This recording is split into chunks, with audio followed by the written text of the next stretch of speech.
a group of people was attacked by a gang hiding their faces under masks. One of the men was injured, so there was a girl next to him who was monitoring his condition. Because of this, only one person confronted the three attackers. Although the man had the ardor of a sword, he was very nervous because he was not sure that he could defeat an enemy who outnumbered him. However, a boy suddenly appeared and attacked one of the criminals, causing the masked man to lose his weapon.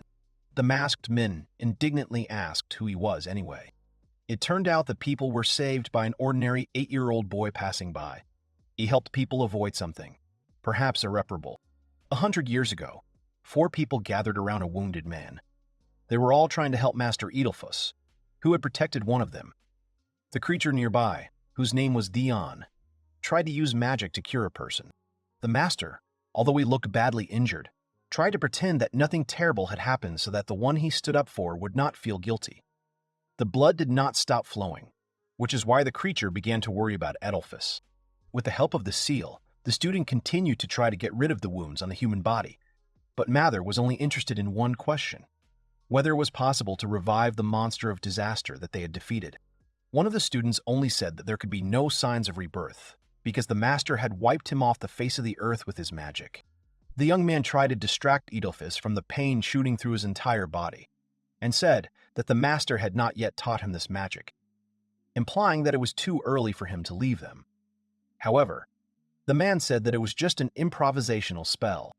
The master added that if a guy could see this magic once, then he would be able to repeat it and use it on his own in the future. The young man didn't want to hear something like that, so he asked the man to stop. The guy who so desperately clung to every opportunity to talk to the master was called Milt. He was a magician.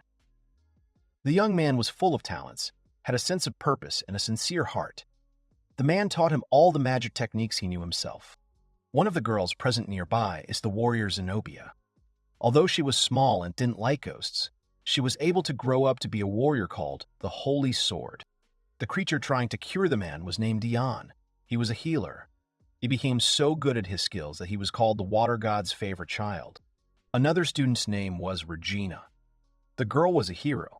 She became strong enough to justify her title, but she still often gave free rein to her emotions. So now, like everyone else, she shed tears. The master said goodbye to everyone present and said that he was proud of his students, and even without him, they would be able to cope with everything alone, because everything would be fine with them. Dion did not want to say goodbye to the master, and said that they still needed him. However, the man could no longer say anything. He only thought that his students had grown up beautiful, and he was confident that they would continue to serve for the good of the world, even without his mentoring. Elephus closed his eyes, and other people's tears dripped onto his face. He kept thinking that he was lucky, because the place where he died was blessed by his own disciples. He thought about how he had a good life. Once in another place, the man heard voices similar to what his students told him in the last moments of his life. The voice thanked Mr. Elephus for his hard work. Walking along the corridor, among the massive columns, the man asked the void who was talking to him and where he was. In response, the voice replied that he was a beautiful and kind goddess. The girl did not show herself to the man, but said that, being a human, Elephus was able to defeat the monster of disaster. So she visited him to celebrate his contribution to the development of mankind and welcome him as a new god. The goddess asked if the man still had any regrets in his life. Elephus thought about it, because it was a great honor to become a god. The man argued that he had nothing to regret for his 120 years of life because they were beautiful. He didn't have any children, but he raised excellent students who grew up to be outstanding boys and girls. However, after thinking about it for a while, the man thought that something was keeping him in the human world. He asked the goddess if he had truly wiped out the monster of disaster that he had killed, giving his own life for it. The goddess said that the disaster monster is one of God's apostles, so it's not that easy to destroy it. The man was shocked by what he heard. Elephus was in despair, because it meant that everything he had been striving for all his life was in vain. The girl only noted that his feat was amazing, because he was able to do so much, being just a human being. The goddess continued and said that besides, the disaster monster would temporarily fall asleep and not disturb people, so she suggested discussing the rest when he became a god. The man could not accept what he had heard. The monster of catastrophe is the enemy of humanity. But more than that, killing him was Elephus's only goal. which he spent his entire 120 years on. He still couldn't accept that it had survived after all, just by falling asleep. Elephus turned to the goddess and decided to tell her his true desire. The girl was glad that the man finally paid all his attention to her. The goddess, after being addressed by a man, appeared in front of him and asked if he had decided to become a god. However, to the girl's surprise, the man really wanted to become a god, but only in order to destroy the monster of disaster. The goddess was a little taken aback and, after a pause, said that there were some restrictions. Elephus couldn't understand what the girl was talking about, so he asked her to explain in more detail. The disaster monster is a god, or to be more precise, a former god, a fallen cursed beast that still possesses divine power. He also retained his power befitting a fallen god. If the power of God is confronted with the same, equal to him on earth, then it simply cannot stand, which is why the gods, without directly interfering, act through the earthly inhabitants. The man remembered that one of his students, Dion, was just a favorite child of the water god. The goddess replied that Elephus had correctly understood the essence of what she was telling him. The goddess noted that each of the master's disciples was a favorite of a certain god. So, the hero Regina was the favorite of the holy goddess. The favorite child of the god of magic was Milt, and the favorite of the god of swords was Zenobia. After the goddess told about the students of Elephus, she smiled and noted that he himself was her favorite. The man was a little surprised by this revelation. The girl blushed a little and cleared her throat. Later she added that it would be better for Elephus if he was reborn not as a god, but as a human being. However, even for this, there were 3 conditions. The man asked what the conditions were. The first condition stated that after reincarnation, a man should not commit God-defying acts. Secondly, at the end of his second life, he will have to become a full-fledged god. Elephus agreed to both conditions. The third condition, which was more like a manifestation of parental care. The goddess wanted to warn her beloved child. Before reincarnation, a man will need to train in heaven, because without careful preparation, the monster of disaster cannot be defeated. After that, he said that if it would help him become stronger, then let everything be as it should be. The goddess, opening the gates, warned that the passage of time in heaven and on earth is different. During the time before reincarnation, a man will need to reveal all his hidden abilities. From that moment on, Elephus spent all his time training with various gods. Time really dragged on for a very long time, which the man could not even think about before. After 100 years, there was a boy standing in one of the houses, peering intently at something. He was a descendant of a distant relative of Elephus Worms. The boy's name was Will Worms, and he was only 8 years old.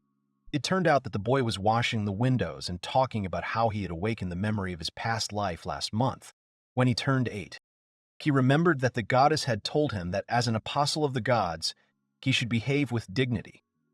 Therefore, now he is a novice of God, like the apostle the girl told him about. Will understood that if he started training now, then when the disaster monster was reborn, he would be ready to defeat it. It will also play a role that he has improved his skills in training with the gods, and has been trained in many effective methods. While the boy was talking about how he had time to train and do the cleaning, the young man attacked him, saying that Will had been cleaning for too long. The guy, whose name was Danon, was a scion of the main line of the Worms family. He was 15 years old, and the young man standing next to him was 12. He was also a scion of the main line, and his name was Ivan. They didn't like Will, and laughed at him. Will could not understand where the main line of the Worms family came from, because in his previous life he had no children. The boy did not respond to the attacks, and only said that he would finish cleaning soon and leave. The guys are descendants of Elephus's cousin. Apparently this line became the main one after the death of the man, and now they boasted that they had become nobility, although they had not made any effort to do so. Danana had always disliked the way the boy looked at him. The young man always treated the boy badly, because he didn't like having someone like him around. By doing what he wanted, Danon always emphasized that Will's position in his house would never change. Both guys spared no effort to show the boy who was in charge. They were not even embarrassed by the servants who witnessed all such scenes. One of the men who worked at the Worms house asked Mr. Danon to stop, because if he continued, Mr. Will could die from pain. However, the young man did not pay attention to the servant's words. He only ordered him not to call Will master, because this equalized the two of them, which Danon did not like very much. This guy wished Will would never exist again. However, Will himself thought that he didn't care, since Danon hadn't inflicted a single scratch on him. So that the servants wouldn't get nervous, he decided it was time to end this ritual. He decided that he would let him do what he wanted, and then he would calm down, and it would all be over. After applying magical protection to the face in the area where Danon was aiming, Will pulled the body aside at the right moment. The next moment, the boy's body flew off. But this was not a consequence of what Danon was doing, but only a well-thought-out plan by Will himself, because such a performance would definitely cool the guy's ardor. Making sounds of pain, the boy acted out the scene while Danon was proud of himself and his strength, and Ivan praised his brother and said that he was great. As he left, the older brother kicked the bucket of water, with which the boy was cleaning, and laughed loudly. The younger brother gave the order to remove everything immediately, to which Will bowed and replied that he would do everything. The servants came up to Will asking if the boy was okay. However, to the surprise of the servants, the boy was completely unharmed. The man who tried to stand up for Will couldn't believe his eyes, and asked how this was possible. Will replied that his father had taught him combat techniques.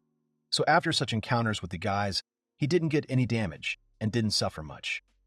This answer seemed to surprise the servants, but at the same time it calmed them down a little. The servants, remembering the boy's parents, realized that something like this was to be expected from a son whose parents, Mr. Klugia and Mrs. Maria, were proficient in martial arts. In order to help the boy in some way, the man asked him to leave the unfinished work for them, since the gentleman would hardly come back.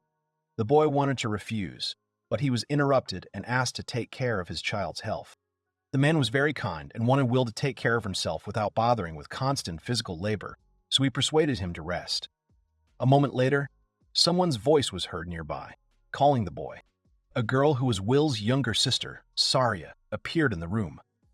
The girl appeared on the back of her pet rune. Taking his sister in his arms, the boy asked if she had behaved well, to which he received a positive response. After paying attention to the pet, Will patted him on the head and said that he was a good boy too.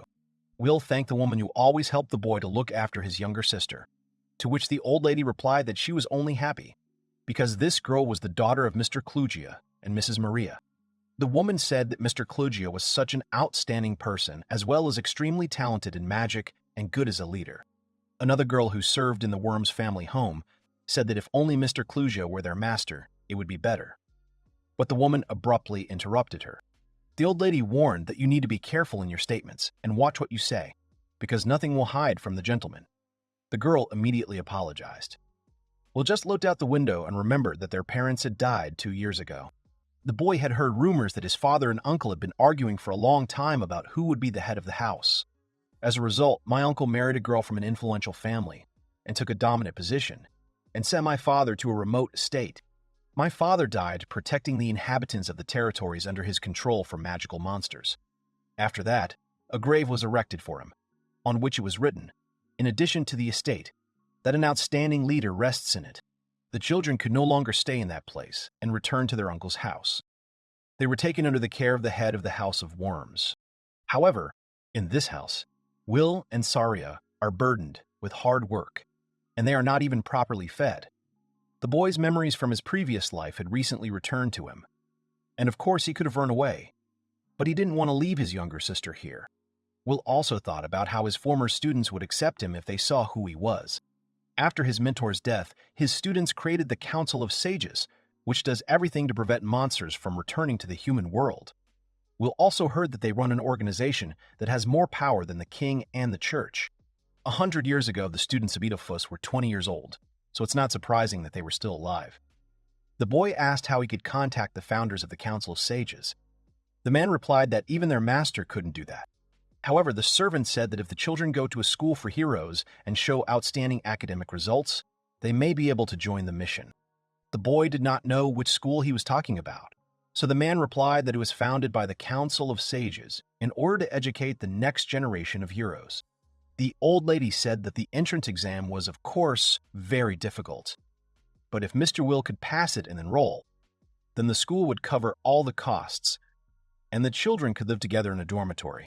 The woman continued and talked about how even if you don't get into the School of Heroes, you can always try to take the exams to another place, For example, to the school of sages or knights. The boy thought about it. According to the experience of a previous life, both the school of sages and the school of knights were available only to the elite, and now they are perceived as backup options. Will was roused from his reverie by a voice calling him. It turned out that the servants had heard about what the woman was telling the boy, so the man asked if the master would take the exam at the School of Heroes. Another maid said she had no doubt that the boy would be able to pass the selection. Will was a little embarrassed. He said that it was not yet a question of whether he would pass or not. First, he needed to focus and figure out if it was worth trying his hand at the exam. The boy asked if there are any age restrictions. The man replied that, as a rule, no.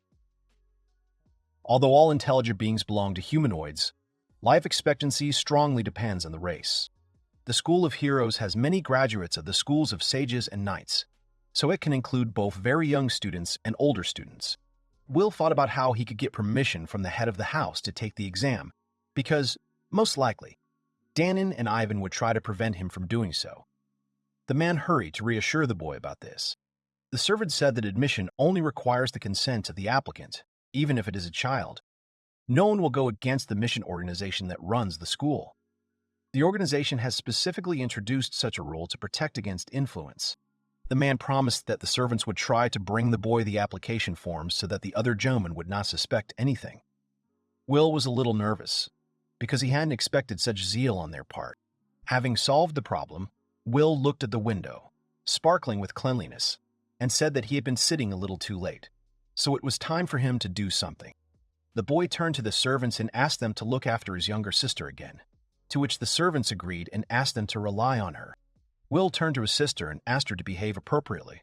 He also did not forget about their pet, and asked him to also look after the little mistress. After saying goodbye to Saria and Runrun, Will hurried away to attend to his other business. Going outside, the boy walked among a crowd of people and thought that they had not been fed properly at home again. Will even wanted to catch a bird for dinner so that his sister wouldn't feel hungry. Going to the corner of the next house, Will found a suitable place. The doorway was deserted and the castle walls were also nearby.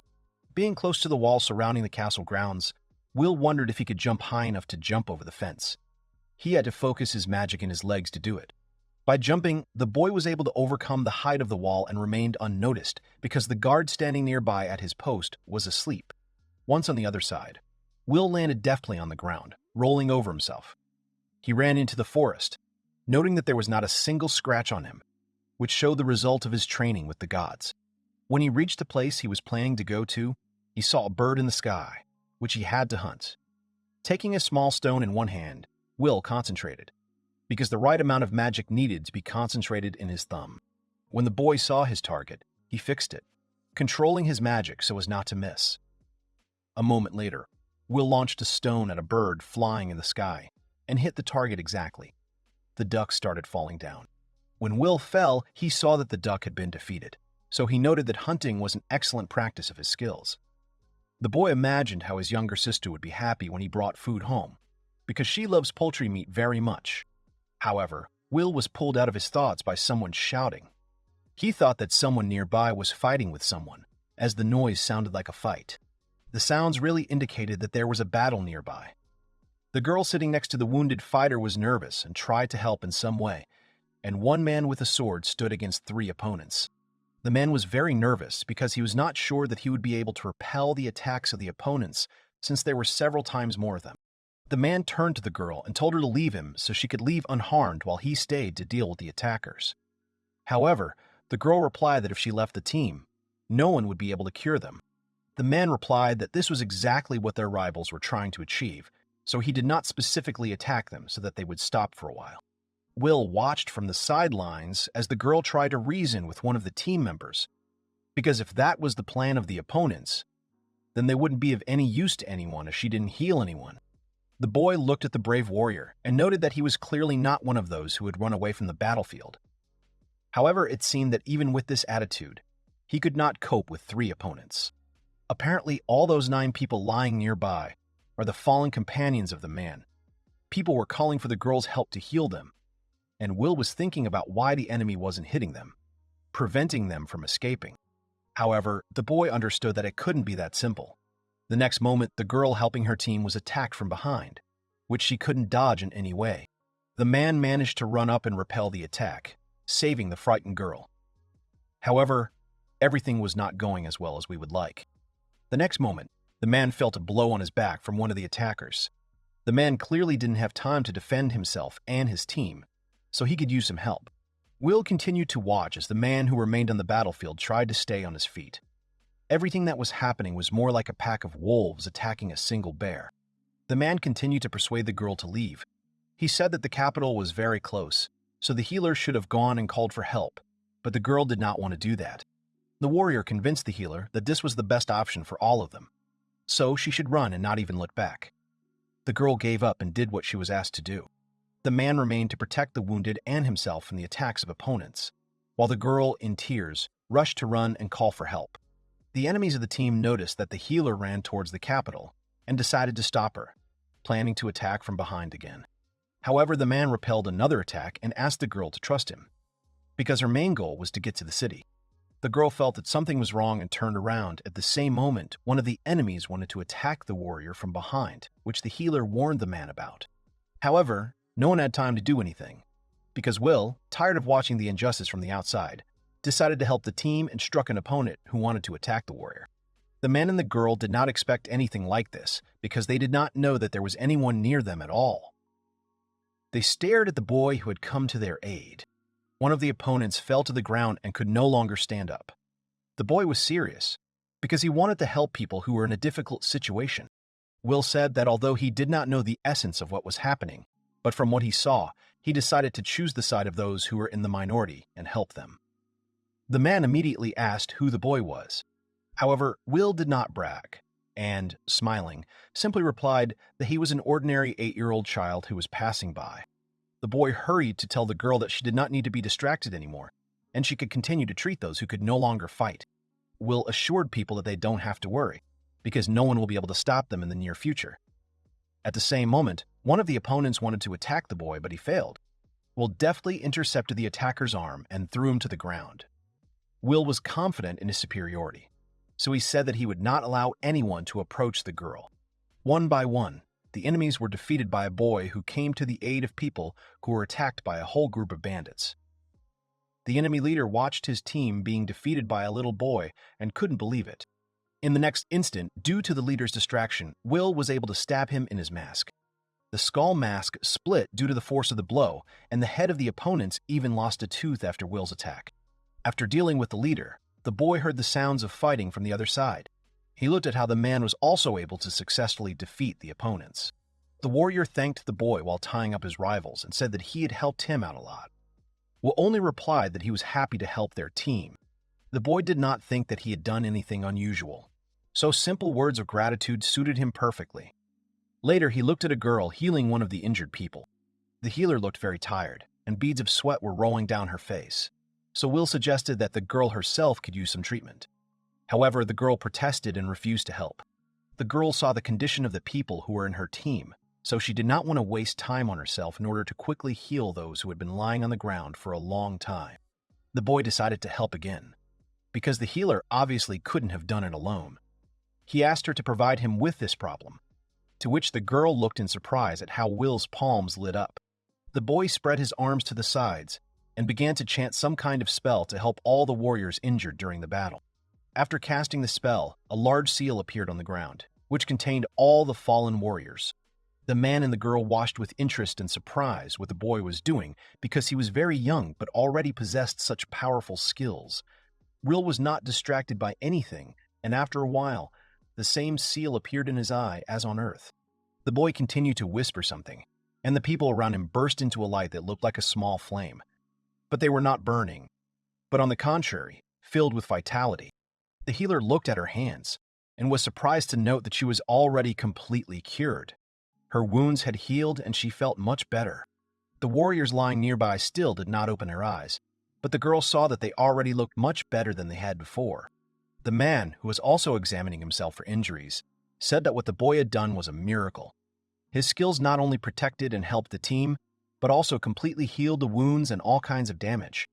The girl was still in shock from what she had seen with her own eyes. She asked the boy how he managed to heal everyone, even if he didn't touch anyone.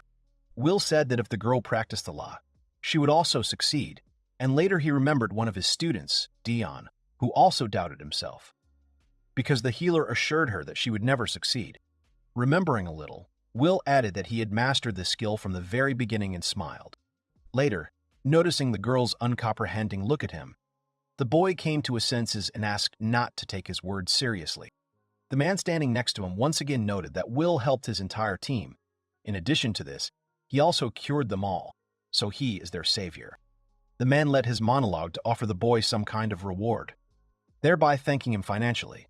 But Will refused, saying that he did not need anything.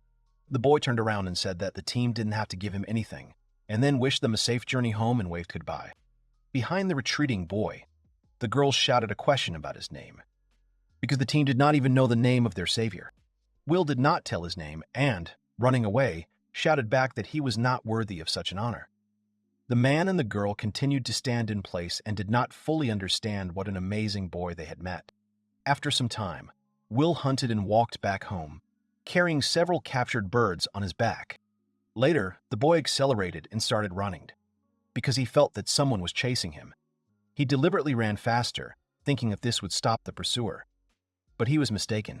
Due to the fact that the surveillance did not stop, Will stopped and ordered his pursuer to show him the eyes. There was a stirring in the bushes. Therefore, the boy dropped the prey from his back and prepared to fight back against the attacking opponent. However, to his surprise, a creature appeared in front of him that did not look intimidating or generally threatening.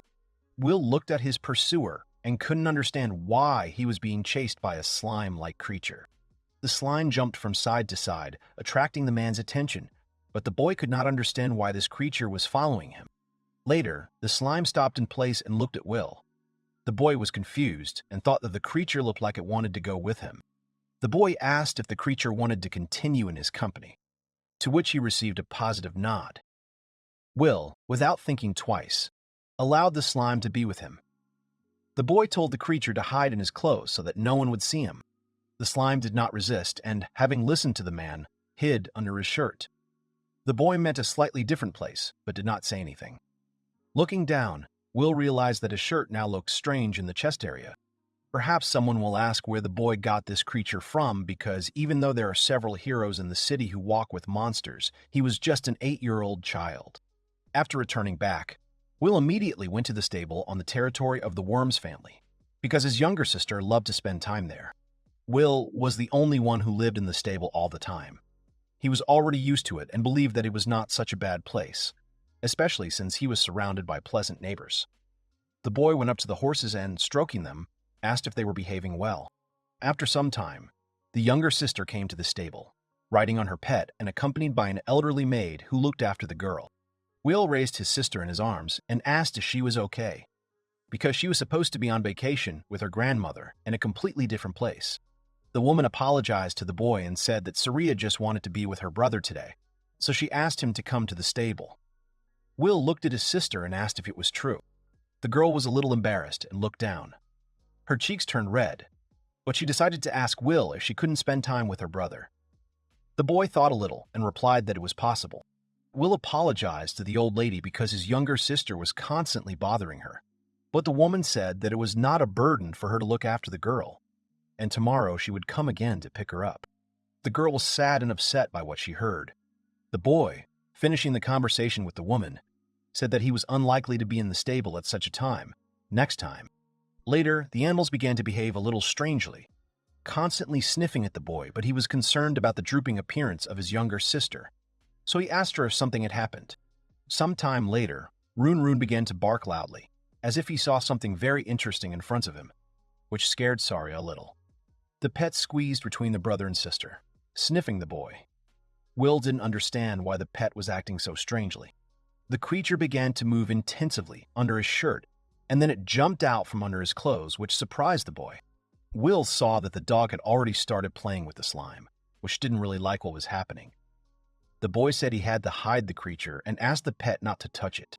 When Saria saw the slime, she was a little confused and shocked at first, but later her eyes sparkled with emotion. She really liked the creature she saw. The girl said it looked like jelly. Picking up her new friend in her arms, the girl rubbed her face against him, saying that he was very cute. The slime was happy to be treated like this. However, after Surya tried to hug her a little more tightly, she began to change shape a little. The boy was glad that his sister liked her new friend, but he told her not to tell anyone that this slime was here. The girl promised to keep their secret a secret, continuing to hug the jelly. Remembering why the boy had gone outside the walls of the city, Will suggested that his sister go out to eat, because not far from the loot there were also sandwiches from the woman looking after the girl. After some time, the younger sister thanked her brother for the delicious treat that Will had prepared on the stove, built with his own hands. The boy also thanked his sister for her help. After changing clothes, the boy said that there was a blanket in the stable, after which their pet took it and covered the girl lying on it. My brother was worried that Saria might freeze. However, the younger sister was not cold, because the dog she was lying next to was very warm. The girl was sleepy, so she closed her eyes, smiling a little. Will, lying down next to his sister, asked if there was anything she was worried about. Perhaps their new father had scolded her. The boy also asked if she'd behaved well in his absence. Saria hugged the blanket and looked very sad again. It turned out that she was upset that her older brother would soon leave her, because he would have to study at the academy. Will had no idea that his little sister was upset about this. He suggested that perhaps the servants had told the girl about his plans to study at the School of Heroes. The boy told Saria not to worry about it, because when he enters the academy, both she and Rune will be with him. The girl did not believe it at first, and was afraid that her brother would leave her alone. However, Will dissuaded his younger sister.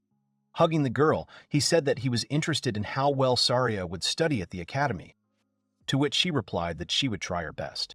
After lying down together for a while, Will said that it was time for Saria to go back to her grandmother, to which his younger sister promised to behave herself. 3 days later, the boy was doing his daily cleaning tasks as usual, although the servants told him that he did not have to do it all the time. As he cleaned the toilet, all he thought about was that ever since his memory of his previous life returned, he began to train even while he was cleaning. The magic power in Will's body circulated at the same time as the magic charge was applied, the opposite of the body's movement. This exercise strengthened not only muscles, but also skills in using magic power. Although Will cleaned with his bare hands, on the brother's orders, for extra training, his palms were protected from any dirt. To do this, it was necessary to cover the hands with a thin magical film. It was a great practical exercise. The boy was distracted from his thoughts by some noise coming from the rooms next to the toilet. The boy turned around to better hear what the people were arguing about. It turned out that Even and Danon were making noise. The elder was telling someone that some action was too selfish. The younger brother added that although they were in the rescue squad, all the brothers were from the Worms family. The girl to whom the boys complained did not pay attention to their claims and replied that they could turn to the head of the family with all their complaints. Danon said that while the head of the family was away, he was in charge of the estate. The girl no longer listened to the guys and turned to the maid with a question about where Will Worms was now, to which she received an answer that he'd been invited to the second floor. Footsteps could be heard near the toilet, indicating that someone was approaching it. After opening the doors, a boy sat in front of the girl, who was cleaning and clearly did not expect anyone to visit him. The girl looked at the child and asked if he was the Willworm she was looking for. The boy got up to answer the girl properly and said that she had found the one she needed, but asked why she was looking for. The girl bowed to Will in greeting and replied that she was a member of the rescue squad. The Hero Academy entrance exam is tomorrow, and she came to inform the boy about it. Danon cursed and did not understand why his relative, whom he disliked so much, applied for the entrance exam without even telling his brothers anything. Will only thought that his application had been successfully delivered, since they had come to him. The boy asked why the girl had come to tell him the news in person, to which she replied that she always does when she expects something amiss. A member of the rescue squad looked at the guy standing behind, which made him a little nervous. The girl again did not talk to them and asked the boy to follow her faster. Will agreed and followed the girl, but Danon didn't like it. He didn't like being ignored. After the boy and the girl began to walk away, the young man decided to attack a member of the rescue team from behind, saying that she would not get away with such behavior towards him. Turning around, the girl touched the guy's fist with her index finger, after which he seemed to be electrocuted. Danon did not expect this, because no one in his house had the right to rebuff him. His face contorted into a grimace of incomprehension and pain, and Will, watching this scene, was also slightly surprised. The boy noted that the girl has excellent magic because she was able to stop the fist with one finger. The girl looked at Danon intimidatingly and said that if he behaved like that, she would regard it as betrayal. The guy was very scared, which caused tears to flow down his face. Danon fell to the ground in fear, and Will decided to ask if he could take his younger sister to the academy with him. Passing by the servants, the girl replied that the boy could do this because both relatives and pets could stay in the academy dormitory during the exams. She also added that he can take Slime. One of the worm's household servants said that she would go and bring his younger sister to the boy, for which Will barely had time to thank her. After some time, the attention of a member of the rescue team was attracted by a guy still sitting on the floor, who irritably said that he too would take the entrance exam. The girl looked at the young man and said that he did not need to be shy about doing what he would like. She bowed, expressing respect, and added that the Hero Academy is always ready to accept applications from anyone who wants to enroll and study. Already on the way to the academy, Saria was very impressed that she was going somewhere by carriage. The girl liked the fact that she was going on a trip, and she also liked one of the horses that was supposed to carry a carriage with people in it. Saria stared intently out the window to see something else interesting, but her older brother asked her not to lean so hard against the glass. Later, the boy was distracted from his younger sister by the voice of a girl sitting nearby who was calling him. Will looked back and saw that his pet was sniffing a member of the rescue team. The boy ordered Rune to stop doing this, as he greatly embarrassed the girl. However, she didn't mind the attention and said that everything was fine. The girl blushed slightly and covered her mouth with a scarf, and after a short pause, she asked if she could pet someone else's pet. Will cheered up and was happy to let the girl do what she wanted, because his pet obviously didn't mind being petted either. The girl was also glad because she was allowed to pet someone else's pet, who was so fond of her. A member of the rescue team said that their dog was very big, and Will decided to tell a little story about how he appeared to them. It turned out that when Rune was a puppy, he wandered into their garden on the boy's birthday, so the dog was the same age as Will, and he was still growing up. Later, the girl noticed that the boy's younger sister was staring at her intently, so she decided to ask if something had happened to Saria Worms. The girl was looking at a member of the rescue team like that, just because she wanted to know her name. Saria decided to set an example and introduced herself to the girl, even though she already knew the name of Will's younger sister. The girl cleared her throat and apologized for not doing it sooner. She just forgot to introduce herself and couldn't find the right moment. A member of the rescue squad patted the girl on the head and replied that her name was Arty, or more formally, Arty Xenon Barling. Saria didn't seem to be listening to what the girl was saying to her, and stared at her again without taking her eyes off her. Arty was embarrassed by such close attention, and Saria hastened to say that the girl has very beautiful hair, which is why she stared at her so much. Later, the girl also noted that Arty's eyes were very beautiful. The member of the rescue team blushed deeply, and the girl came closer to her and hugged her. Rune also seemed moved by the scene and began rubbing against the two girls. After some time, Will decided to ask the girl how she knew that his brothers were going to let him take the entrance exam. Arty replied that the person who brought them the application asked to make sure that no one prevented the boy from doing so. Will immediately realized that the man who worked at the worm's house had helped him. However, because of such kindness, which could be known to his brothers, the servants could expect some kind of payback, so the boy began to worry about the servants. Arty, seeing Will's puzzled look, hastened to assure him that he had nothing to worry about. The academy will never tell at the request of anyone who brings the application for the exam. The boy calmed down a little after hearing this information and said that it was encouraging for him. Almost finishing her journey, Saria looked out the window and called her brother to look at what she had seen from the window. The girl said that they had already arrived. Indeed, there was a view of a large building from the carriage window. This is the Academy of Heroes area. As soon as the carriage stopped, Rune and Saria immediately ran out and headed towards the building. The girl was delighted by how big the building turned out to be nearby. Will tried to warn his younger sister and shouted after her that she should not run so fast, because she had to be careful not to fall. Arty, in turn, said she would take the company to their new dorm room. The boy and his younger sister, along with their pet, got room number 401. Arty, as promised, escorted the siblings to their new place of residence, noting that if Will could pass the entrance exam, they could stay in this room forever. After giving the keys to the boy, the girl said that later she would show them the children's room, where Will could take Saria while he studied. The boy was surprised that there were even such places on the territory of the academy, to which Arty told him that due to the large number of students with children, the academy decided to make specially equipped rooms for the peace of mind of parents. Arty added that children also receive education in such rooms, but it is appropriate for their age. Some of the guys are younger than Saria, and some are even older than Will himself. The boy, after listening to everything Arty said, replied that it was quite strange because the children's ages were very different, and moreover, they could exceed the age of Will himself. The girl agreed with him. Girl Academy is a place where the most talented creatures from all over the world study. Canteens, a training center, and dormitories have been set up for all of them. The academy has provided its students with the most comfortable living conditions. Now Will understood why the academy was built outside the capital. The School of Heroes also housed many buildings in its territory, being located near the capital. Realizing how he and his sister were being treated in their new place, Will decided that he had to take the exam at all costs so that he and Saria could stay in the dorm and not know more about what happened to them in the Worm's house. Arty also took her brother and sister to the place where Saria will be staying while Will is busy studying. The girl waved goodbye to her older brother and stayed with the tutor. It turned out that the place where Saria will be now has servants who are also taken care of by the academy. This startled Will, to which Arty replied that it was also the responsibility of the hero school.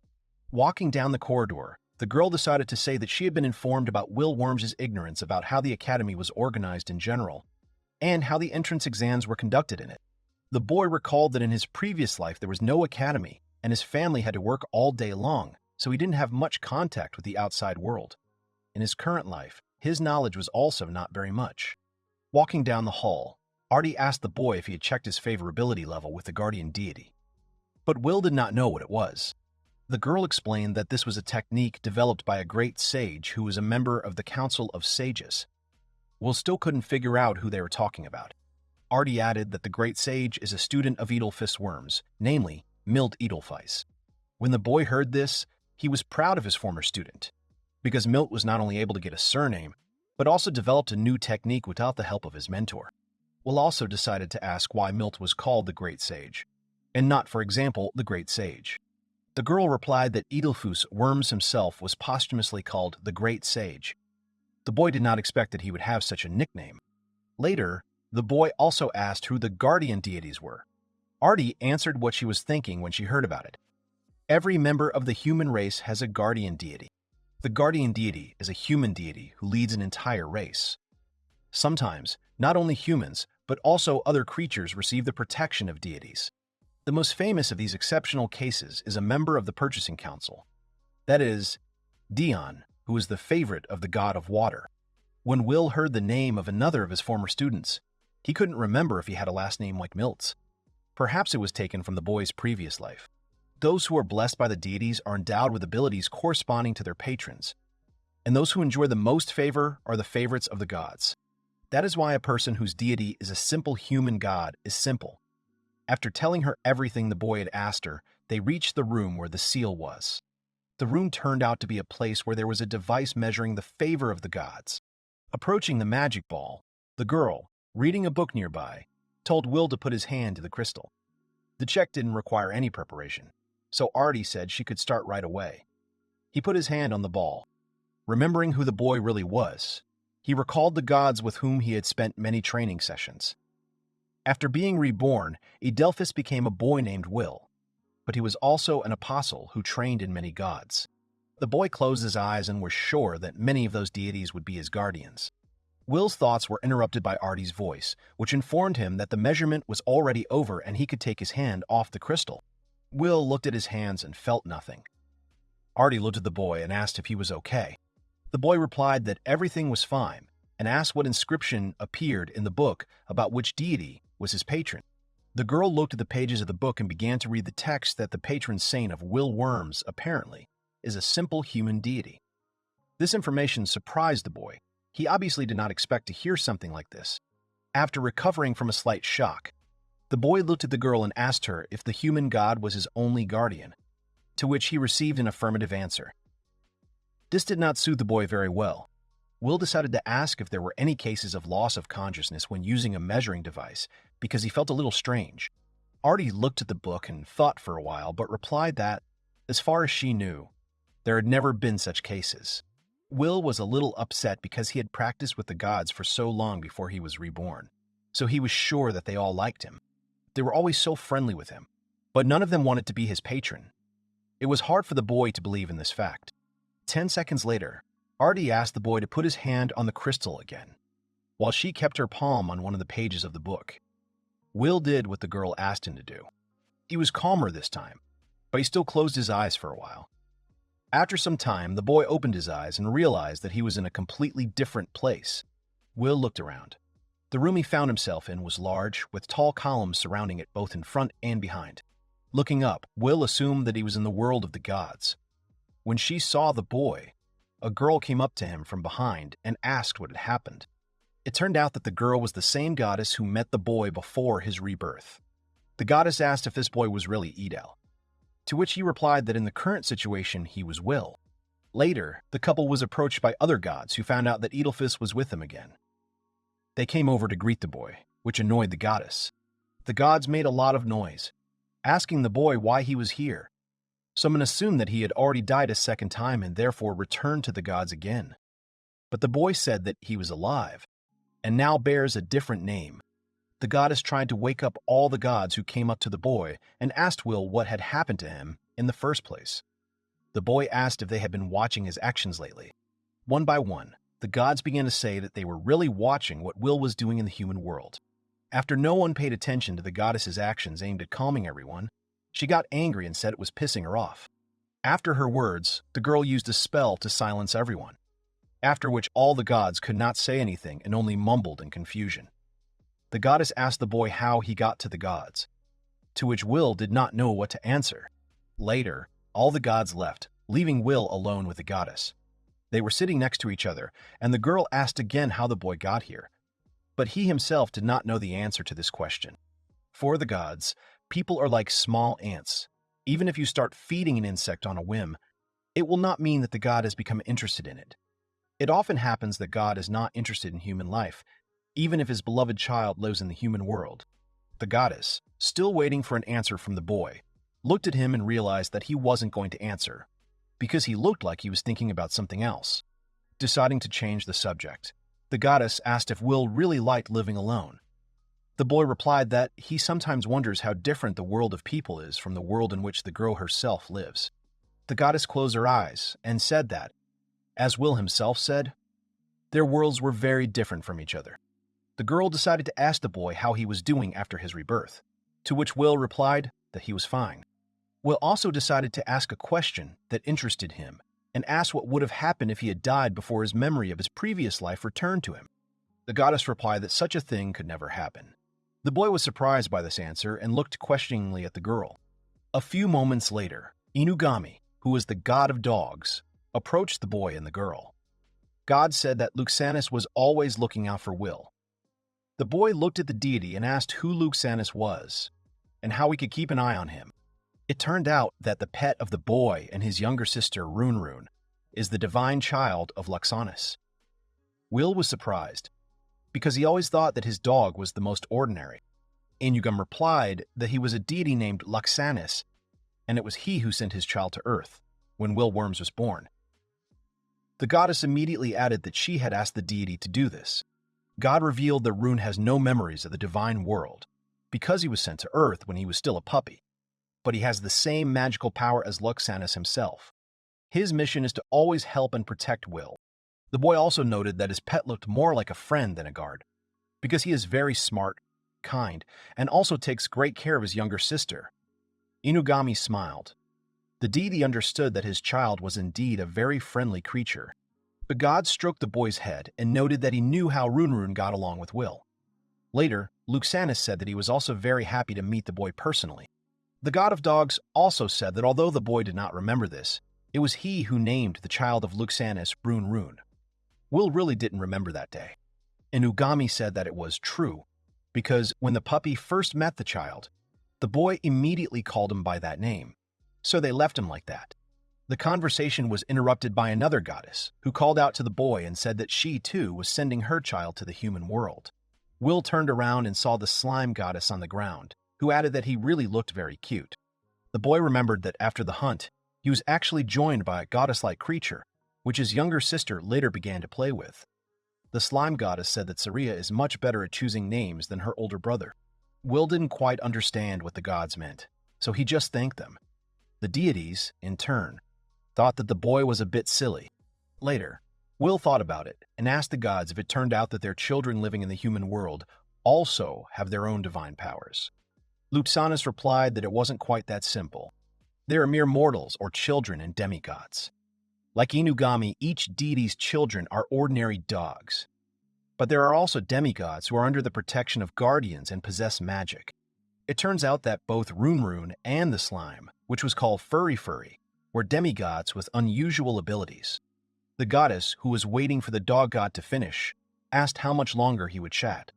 The girl also wanted to ask the boy questions, but Luxanus said he wasn't done yet. The goddess wanted to ask how the boy had lived in recent years, but she didn't have time to ask anything because Will began to become transparent, which surprised the girl. The boy apologized and realized that his time in the world of the gods was probably over. The dog god said that he would always look out for Will, and the slime goddess added that Furry would also be by his side, and his sister. The boy thanked everyone for their concern. The goddess tried to say something, but there wasn't much time. The girl wanted to tell some information about Will's human life and his future as a deity. However, the girl didn't have time to say anything. Will looked up and wondered what the goddess wanted to tell him. Noticing someone else's gaze on him, the boy turned around and saw Arty looking at him, who clearly wanted to tell him something too.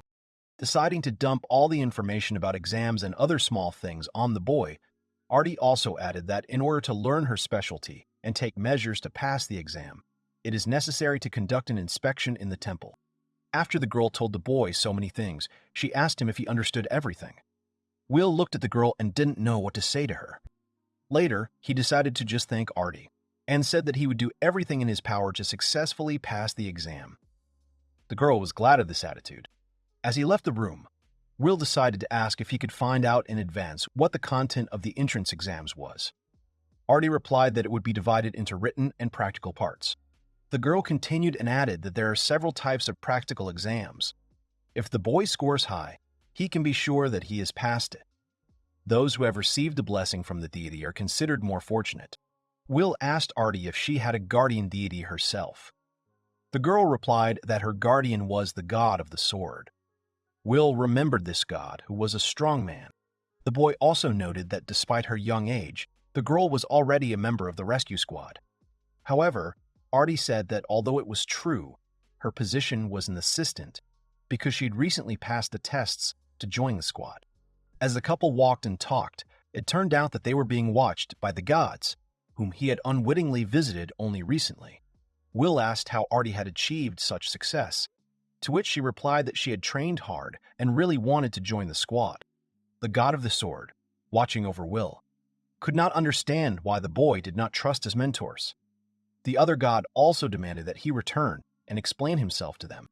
The goddess couldn't help in any way, because she didn't think that he would come back so quickly, and she wouldn't have time to tell him anything. The flame god asked everyone to calm down. The deity turned to the god of lies, because it was his child who created the device with which the problem arose. That was why Will was wary of all the deities now. The genie, the god of lies, defended his child and said that the device was not so bad. The problem was that the human race simply did not know about the existence of the apostles, so the gods were powerless in this situation.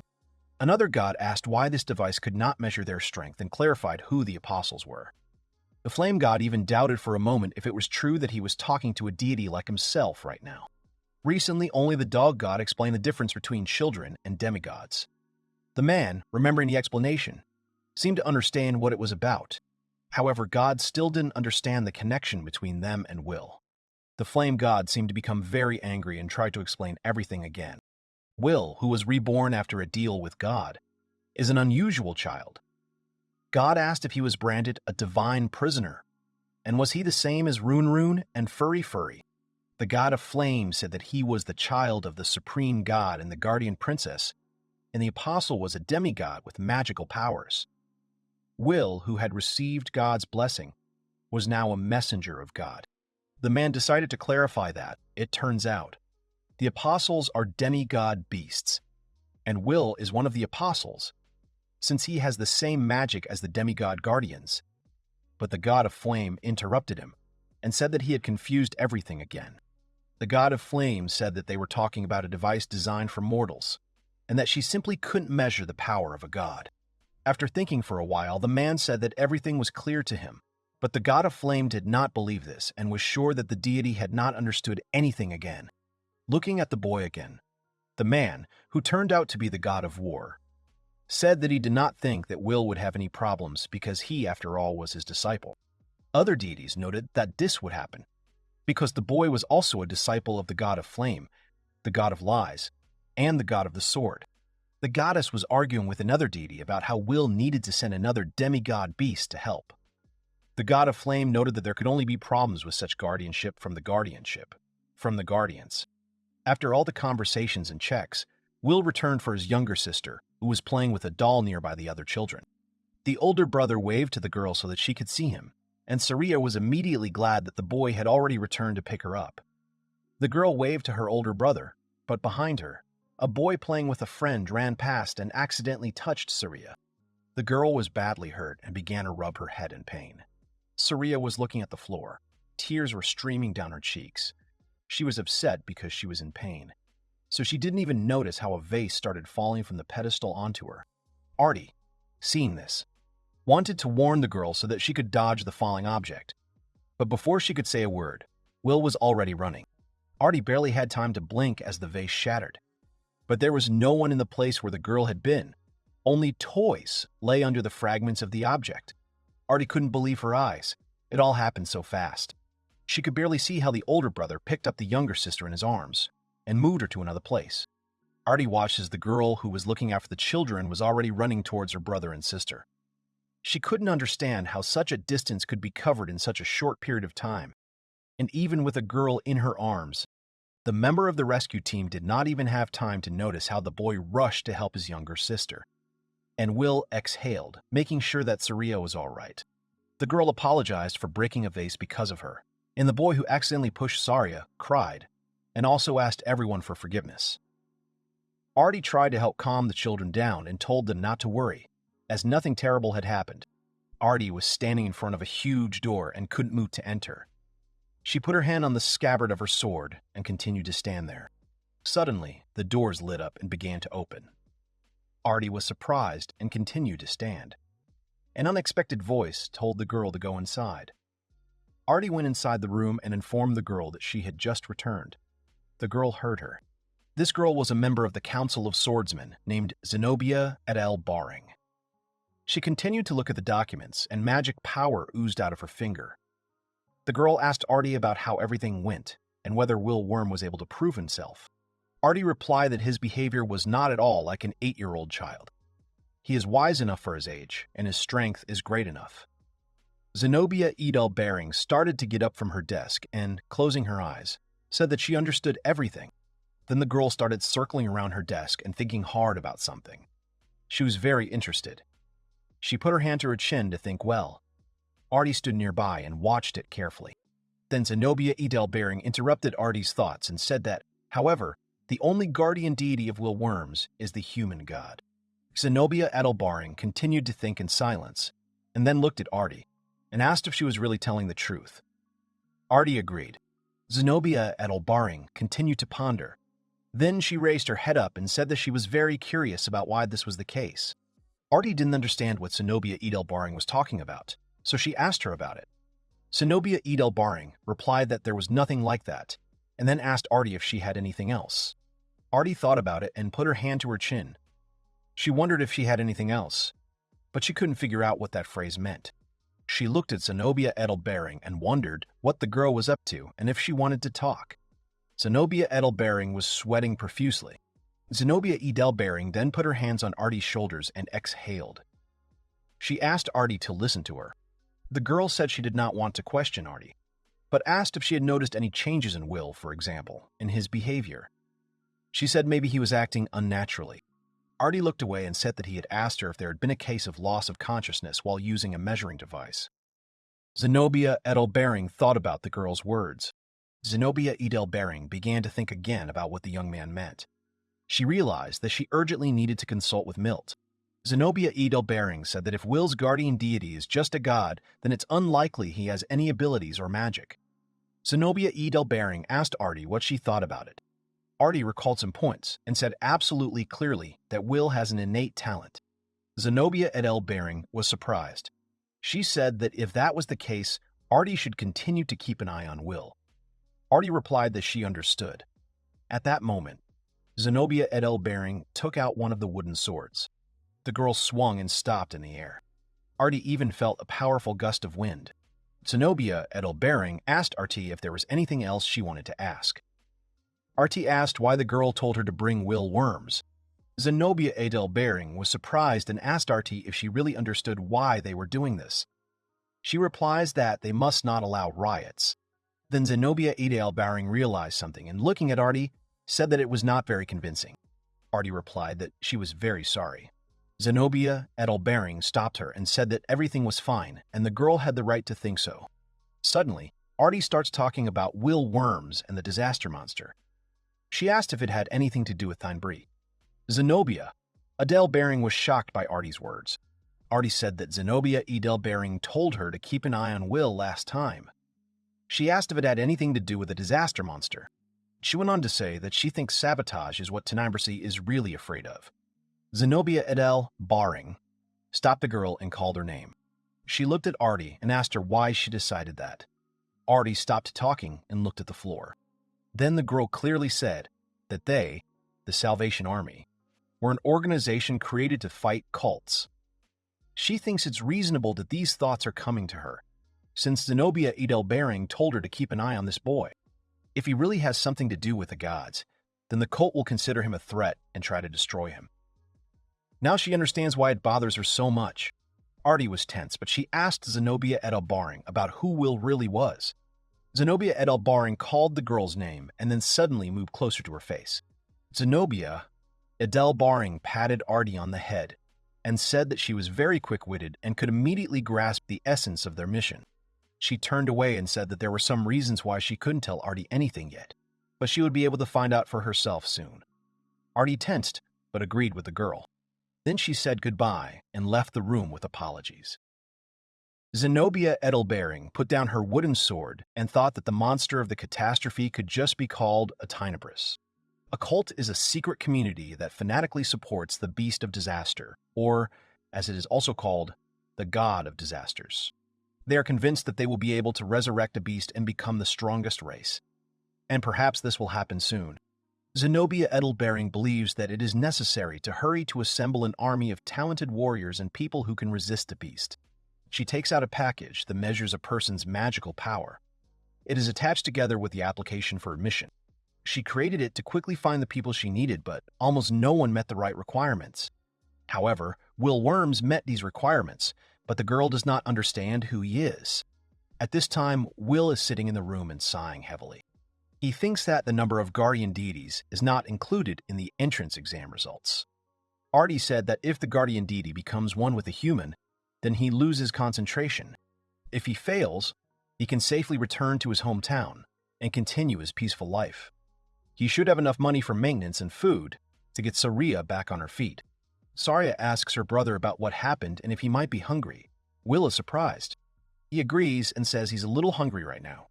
Saria tells her brother that she will give him food. She handed him a piece of dried meat and tells him to eat. Will realized that she was giving him the jerky he had received from his vassals. When they lived in the city, they didn't have decent food. Therefore, sometimes the vassals shared with them. Saria saved a piece of dried meat because she knows what hunger is and was afraid. Will asked Saria if she was hungry, but the girl said no. She added that she had a bite to eat. But suddenly there was a rumbling in her stomach. Will thanked his sister for the meat.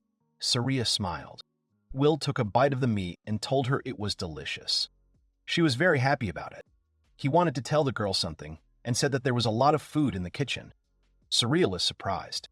Will also said that she can take it whenever she wants. This made her even more surprised. Will told Saria that she shouldn't keep food in her pocket anymore, and he knows it wasn't easy for her. Saria smiled and said that she was fine, because he was always with Saria.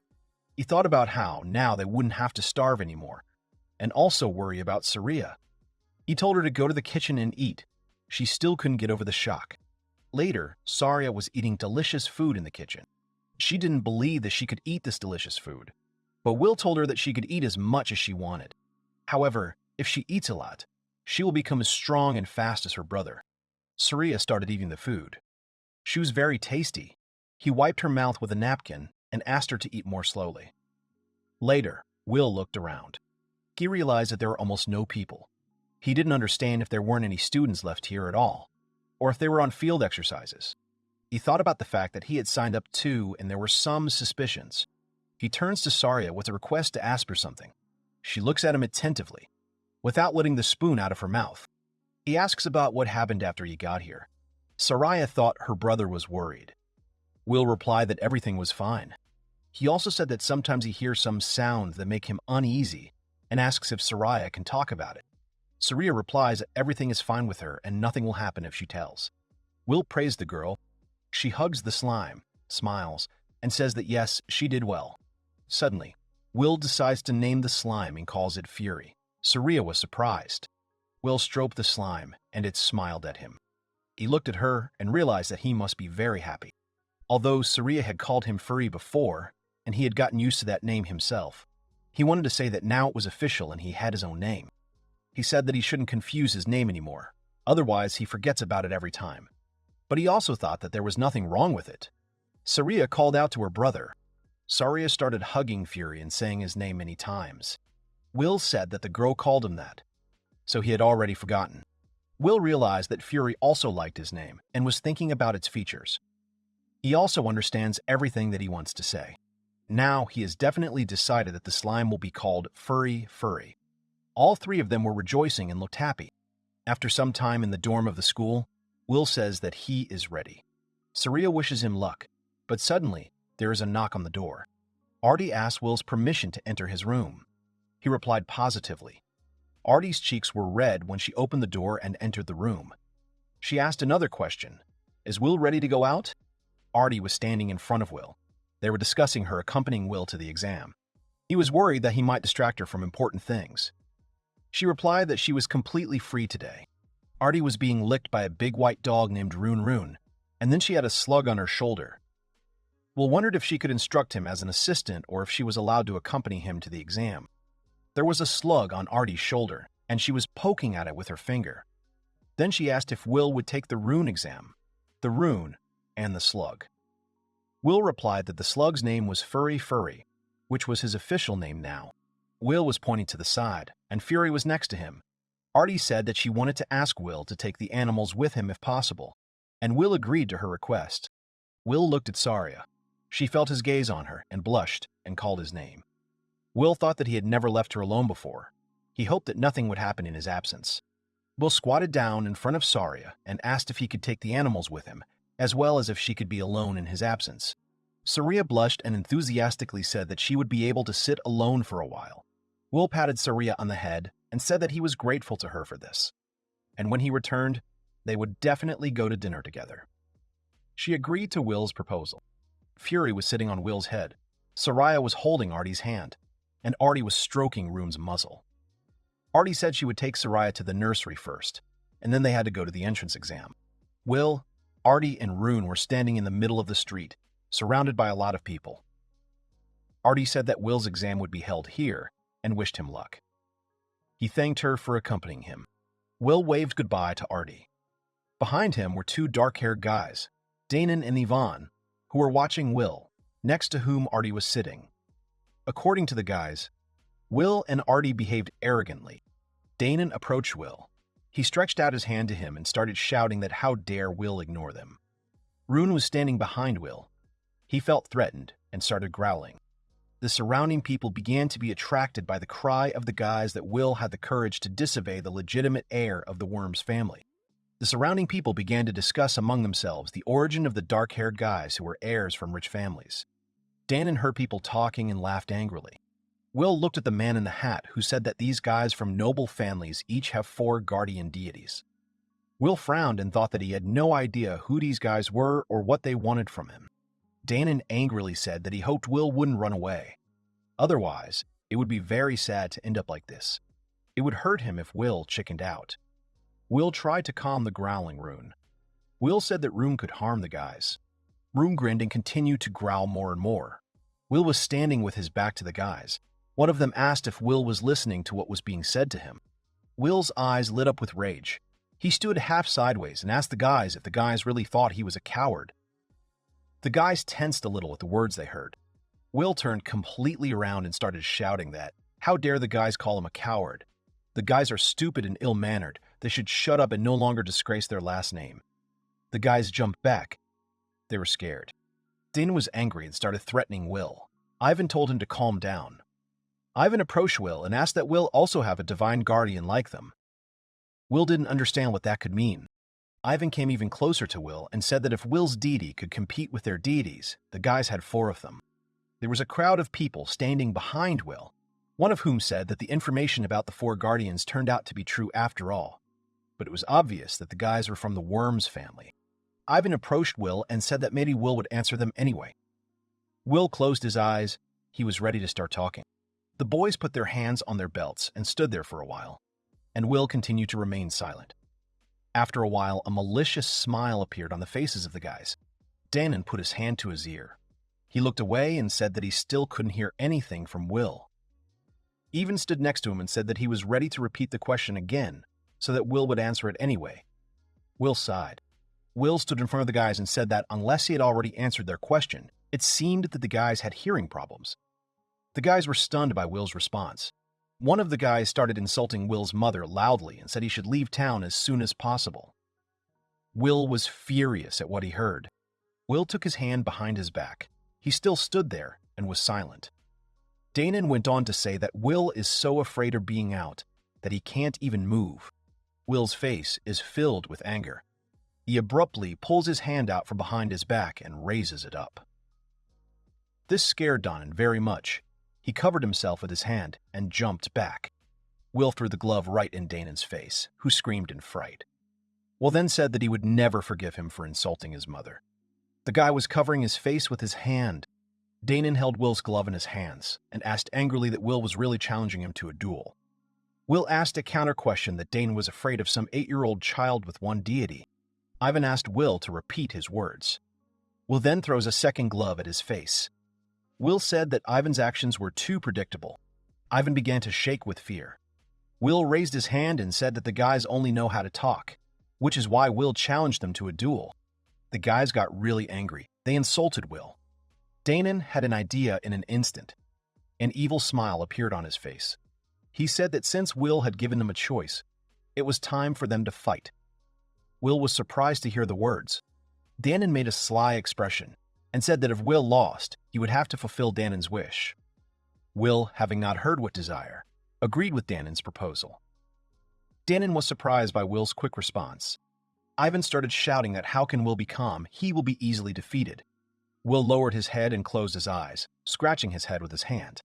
Will thought that Ivan was wrong. Will was confident in his abilities. Will raised his hand and pointed at himself. He said that now it was his turn to set conditions.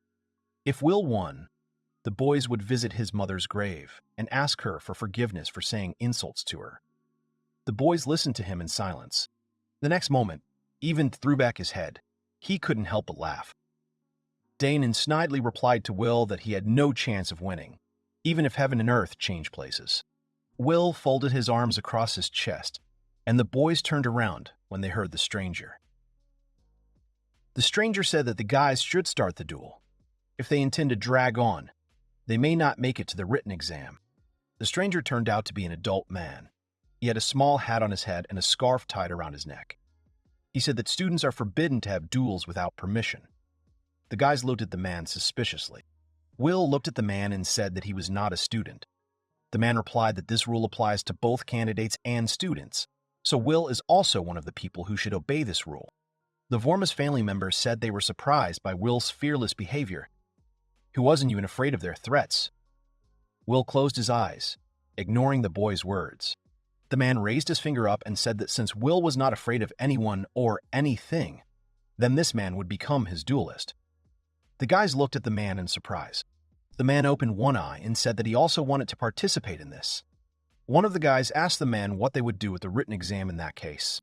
Will continued to ignore the people around him. The man replied that it was getting late. The written exam could wait. Will remembered his mother's appearance and thought that he would not be able to write the exam until he defended his late mother's honor. Will looked at the people around him and thought that if he entered the academy, then no family would be able to threaten him anymore.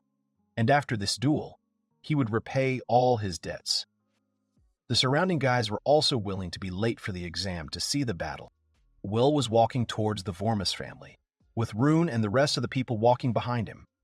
Will looked straight ahead and was ready to defeat anyone. A man stood between Will and the Vormis family. They were in a room with a high ceiling, in which he could be seen. The ceiling was supported by large columns. The man said that this was the place for their duel. They could start a fight. The guys are standing in an arena divided by sectors. A large crowd of people surrounded the arena. The man said that if Will wins, then the guys apologize to his late mother. And if the guys, then Will leave the arena and admit defeat. Will closed his eyes and lowered his hands to his belt, agreeing with the man's words. Danon smiled maliciously and suggested starting a fight. Ivan clasped his hands on his chest and waited for the start of the match. The man looked at Will and said that it wasn't fair that if the Vormis family lost, they wouldn't lose anything. Will, without turning to the man, replied that he was not against this outcome of events, so everything was fine. A rook with a fury on his head was sitting on the podium between a girl in a raincoat and a guy in a protective suit. The man asked if Will could handle it, because there were two guys and he was alone. Will replied that he could handle it and he wasn't alone either. The man with the hat on his head asked Danon if they could fight fairly, since Will was alone after all. Danon exhaled and replied that they constantly offend the weak, so they would deal with Will even faster. Danon twisted his face and stuck out his tongue. He thought that he would instantly deal with Will and not even have time to blink an eye. The man replied that, well, since all parties agree to the terms and are ready for a duel, then it's worth starting. The Vormis family's guys crouched down a bit, taking up fighting poses. They were ready to start the battle. Will stood in front of them, completely calm and confident of his victory.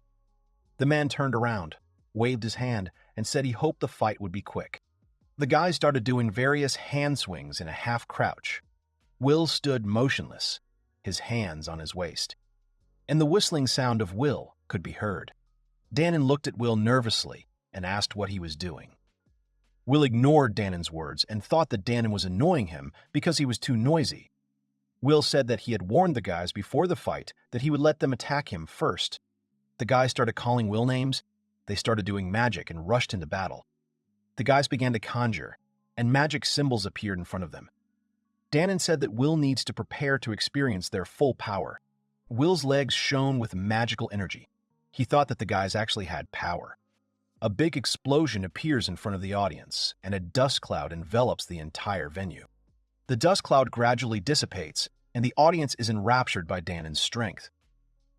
Danon spread his arms to the side and said that, as he said, his strength could not be defeated. Will gets behind Danon. He said that Danon is overconfident. In a moment, Will is next to Danon and grabs him by the neck, and Will practices a grappling technique on him. Will holds Danon's hand with one hand and holds his neck with the other. Will is sitting astride Danon. He started screaming in pain and shaking his legs. Ivan stood nearby and began to call his brother in a panic. Ivan began to conjure and magic symbols appeared in front of him. He asked to call Will bad names. Will turned to Ivan and said that if he used magic now, he would hurt Danon too. Will squeezed Danon's hand and Danon started screaming. Ivan said that Will was really just afraid of him. Will asked Ivan what made him think that Will was afraid at all. Danon was lying on the ground with tears streaming from his eyes. He thought that Will had grabbed him so hard that he couldn't even move. Will was still holding Danon by the neck. Will asked that Danon wasn't as confident as he used to be. Will was riding Danon and holding him. He said that Will could easily defeat Danon, but he likes to torture him. Danon is crying for mercy. Ivan stood nearby and said that Will needed to stop. They were giving up. The man waved his head. Will closed his eyes and sighed. Then he released Danon, who lay motionless in the arena, only groaning softly. Will looked at Danon and said that there was no point in continuing the fight with Danon. Danon was shaking his arms and legs while lying in the arena. He started crying and screaming. Will stood next to him and said that he was ready to give the guys some time to recover and then they could try to attack again. But only honestly. The Vorma's family's guys were already standing nearby and making ridiculous movements to prepare for the activation of magic. Will looked at them and thought that he needed to finish the fight as soon as possible. Otherwise, at this rate, he might not make it to the exam. The Vorma's family's guys started talking. They were ready to attack Will again. Will looked at them and thought that now he was sure that this fight needed to be over as soon as possible. The children of the Vorma's family began to make various movements with their hands and cast spells. The guys who were watching the battle felt the magic that Danon and Ivan were conjuring, and the atmosphere began to frighten others. A gloomy atmosphere arose around Danon and Ivan, and many magically conjured insects appeared. Will stood and looked at the dark cloud coming at him. He thought that the guys had used black magic. The audience in the stands did not understand what was happening. The guys started making different movements with their hands again and asked Will if he was ready to continue the fight. Will looked at them and thought that the magic of the guys was very strong, so he needed to attack immediately. Will took his hand aside and thought that he would definitely find a way to defeat them. The guys started using black magic in the future. Someone might have questions about this to the guys. A glowing magic ball appeared in Will's hand. He looked at the guys and said that they were not a problem for him at all. Danon clenched his fist and smiled maliciously. Then he asked if Will could do anything at all with his weakest magic. Will swung and threw the magic bunk into the dark cloud that the guys had conjured with black magic earlier. Will reached up and said he needed a little more time. Then he cast a spell, and a bright flash of magic lights up the arena. Will looked up and smiled. He said that this ability is the absorption of insects and their incineration. Danon and Ivan, when they saw Will's magic, were very angry, and they were also surprised that it was possible to destroy magic with one move that Will made. The Vorma's family guys started doing magic. A magical whirlwind sprang from Danon's hand, and Ivan conjured sharp stones that moved towards Will. Will stood and thought that the forces of the earth and the wind that the guys had activated were quite strong. Will started jumping and dodging the guys' magical attacks. Danon and Ivan began to get nervous. As Will was not overtaken by any of their attacks, they talked about the future plan, what to do to defeat Will.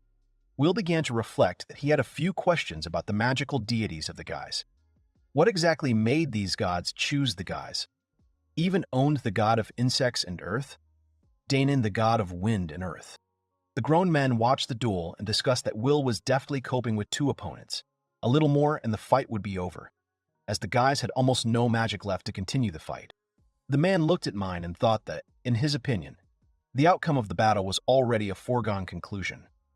A girl came up to him and asked if the man could tell him how Will's fight was going. Arty stood in front of the man and adjusted her scarf. The man recognized her. Will dodged and jumped up. Danon stretched out his arm and threw magic punches. The man replied that, why was Arty asking? Because she already sees everything with her own eyes. Will's entire body was glowing with magical energy. He was focused on the battle. The man told Arty that Will had used a magical attack to strengthen the physical circulation of magic, as a child can do magic so skillfully. The man recalled Will's first capture on Danon and said that he maneuvered and, having dodged an attacking blow, knocked down the opponent. It takes years of practice to implement such a blow, and Will did it with amazing ease. The man in the hat opened one eye and said that with the strength that Will has, he can easily defeat not only a human, but also a large beast. Arty looked at the man and listened to him in silence. Arty remembered how Will saved Surya. She said that during Surya's rescue, he reacted instantly and wasn't even hurt. The man noticed that Arty noticed Will's improved skills even without his stories. Arty turned away from the man and said she needed to leave for a while. The man looked at her and said that wasn't Arty interested in watching the end of the fight and finding out who would win in the end. The winded children of the Vorma's family could not catch their breath. They had completely run out of strength. Will stood in front of them, as if nothing had happened. The man noticed that it seemed the fight was already over. Will looked at Danon and asked that their guardians were already exhausted and would no longer fight. Danon was angry when he heard Will's words. Will started using magic. His hand started to emit light, he said. That, in his opinion, now is the right time to end the fight. Clumps of magical energy rose above Will's hand. Will spread his arms to the side, and two large spherical clumps of magic appeared above them. When the Vorma's family saw this, they frowned in surprise. They asked Will what kind of sorcery he used, how he combined the magic of fire and water. Will sent 2 bursts of magic towards the guys. The guys were not ready for a surprise attack. The magic clots hit the guys right in the head. They held their breath. This magic attack was a water trap for the Vormus family guys. Will kept the boys in a water trap. Will said that if the guys didn't admit defeat, they might end up suffocating. Will raised his hand. Magic emanated from his index finger. Will sighed and said that the guys had 4 guardian deities in their arsenal, but even with them they could not defeat Will. The guys should train better. Will looked away, alarmed. Where the guys were standing. They started drinking the water that surrounded their head.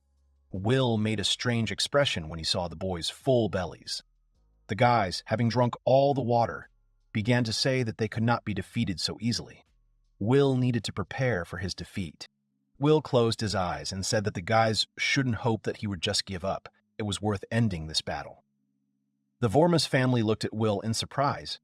They didn't understand what he meant. Will closed his eyes and began to conjure, and the water in the children's bellies began to gurgle. Danon clutched at his bulging stomach. Will stood with his arm outstretched. The Vormus family guys were holding their bellies and told Will to wait. They had to go to the bathroom or they were going to burst. Will replied that of course they had to go to the bathroom, because they had drunk so much water. Will stood in front of the guys who continued to hold their bellies. He said that it was better for the guys to admit defeat and go to the bathroom before it was too late. Beads of sweat appeared on Danon's face. The guys refused to admit defeat. Danon shouted at Will that Will could kill them since they would not admit defeat. Will was stunned to hear such a response from the guys. Will got nervous and said that the guys didn't seem to be in their right mind. If they didn't admit defeat, they would go to the bathroom in front of everyone. The Vormus family guys were unbearably tense. Their teeth were clenched as much as possible. The next moment, an unwinding roll of toilet paper appeared. Tears and saliva began to flow from the mouths and eyes of the Vormus family children. Their faces were already relaxed, and small insects began to fly over them. The spectators surrounding the arena were shocked by what was happening. They said that the guys had completely disgraced themselves. They looked pathetic. The guys were sitting on their knees. Flies were circling over them, and the people around them, who were watching the battle, began calling names and insulting the children of the Vormus family. Will looked at Danon's tear-stained face and thought that he probably overdid it, because he humiliated the guys in front of everyone. On the other hand, he did the right thing, because the guys themselves insisted that the fight take place. Will grabbed the boys by their shirts, tears streaming from their eyes. Will pulled them to him and angrily told them that the boys should no longer approach Will and his sister. The guys' teeth were chattering. They were very scared. Will held the guys at arm's length. He shouted that their fight could be considered over. There was an unpleasant smell coming from the guys. Will, holding the guys by their shirts, thought it was a little cruel of him when he cast a terrifying voice with magic. But the guys deserved it all. The boys' faces were tear-stained, and flies were flying around them. Will raised his head, wondering if the deities of the boys were worthy of being their guardians. Will was holding Ivan's shirt, and Will's hand began to glow with magic. Tears were streaming from Ivan's eyes. Will let the guys go. Then he lowered his head and looked at his hands. They were glowing with magic. He didn't understand why this was happening. The man in the hat leaned on the arena and asked Will if he was okay. Will turned around and replied that everything was fine. The man started climbing into the arena and said that now was the time to end it. The man stood next to Will and raised his hand up. The man loudly announced the outcome of the fight, that Will had defeated the guys. The people watching the fight began to rejoice at Will's victory. Will looked at the man and said that he was very sorry that the fight had ended with such consequences, and he was ready to stay to help with the cleaning. The man wanted to give Will an answer, but someone interrupted him and said that Will should not worry about the consequences. There were 2 people standing with Arty. They were wearing crying clothes. They had scarves with patches of some kind of coat of arms tied around their necks. One of them said that Will needed to go with them. There was a faint aura coming from the strangers. One of the strangers was looking at the man in the hat. Will was standing next to the man. The stranger said that the exam would not be canceled, so they would have to take care of it. Arty would control the process. The man agreed with the stranger. The children of the Vormus family were still standing in place. They could not come to their senses. Flies were flying over them. Will suggested that he could help clean up the arena before the exam started. Arty replied that Will shouldn't worry about it. Arty pointed to the side. There was a stone golem next to her. She said that it would automatically clean the entire room as soon as it was turned on. Will was delighted by the golem standing in front of him, who was holding a broom. The hooded stranger said it was time for them and Will to go. Will turned around and agreed to go with them. Will turned around. He heard someone calling his name. It was Arty who called him, her face flushed with embarrassment. She adjusted her scarf with one hand and said she was grateful to Will for his kindness. Will was walking between strangers in raincoats. He turned around and said with a smile on his face that Arty shouldn't thank him because of him the guys had dirtied the arena. He apologizes for not being able to prevent this situation. Will raised his hand and called Rin and Fury to him. He invited them to come with him. They immediately ran up to him and started following him. Will, Rin, and Fury followed the two cloaked strangers down the hallway. There were large windows in the hallway, which allowed sunlight to enter the room. Will looked at the glowing auras of the two strangers and thought that the strangers were skillfully hiding their magical abilities. But still something was wrong. Most likely they were just blocking their power so that Will could not feel it. Will continued to stare ahead, his face expressionless. He thought that if the strangers represented an organization, it showed that Arty was their student, and they wanted to destroy the monster of the disaster. With the help of magic, a door opens in front of Will. He enters a room with large windows that slightly cover the curtains. On the curtains, as well as on the scarves of strangers, there was some kind of coat of arms. Will looked around the room, and there were swords on the wall, reflecting the sunlight. Will became alert and thought that he had seen these swords before, and he knew exactly who they belonged to. One of the strangers jumped on Will from behind, but with his hood down, his face could be seen. The stranger was crying with happiness and said that it had been too long since they had seen the master. Will didn't understand what was going on. The second stranger was standing nearby. The hood was still on his head. He was confused. The stranger who jumped on Will said that Will had become so cute, and Will, in turn, asked to be left alone. The stranger, who continued to hold Will by the neck, said that she had wanted to meet her teacher for so long. Will remembered the swords they had seen on the wall. He thought Zenobia had used these swords. It was to her that the stranger turned out to be. Zenobia continued to hold Will by the neck. She was crying a lot. Will tried to restrain himself and thought that he had no doubt it was her. She knew who he was in a previous life. The girl continued hugging Will. He said he thought she was Zenobia. She happily said that Will was right. Next to them was another man in a robe. His face was not visible. It was covered with a dark hood. Will closed his eyes and asked her why she ran up and hugged a stranger from behind. She staggered and was shocked by this kind of question. Will turned to her and said that plus, they hadn't even seen each other's faces. He was wondering who she wanted to see. Zenobia blushed deeply and couldn't say anything. A moment later, tears rolled down her red face from embarrassment. She began to speak indistinctly, which she immediately sensed in Will as her teacher. Will tensed up and asked Zenobia to gather her strength and stop crying. The second stranger takes off his hood and says that he will explain everything to Will now. Will turns in surprise in the direction from which the voice came. Will saw the man's face and recognized him. The second stranger was Milt. The man had blonde hair pulled back in a ponytail and wore glasses on his face. Milt said it's been a long time since they last met. Will looked at Milt in surprise. Will thought that he felt Milt's magic as soon as he took off his hood.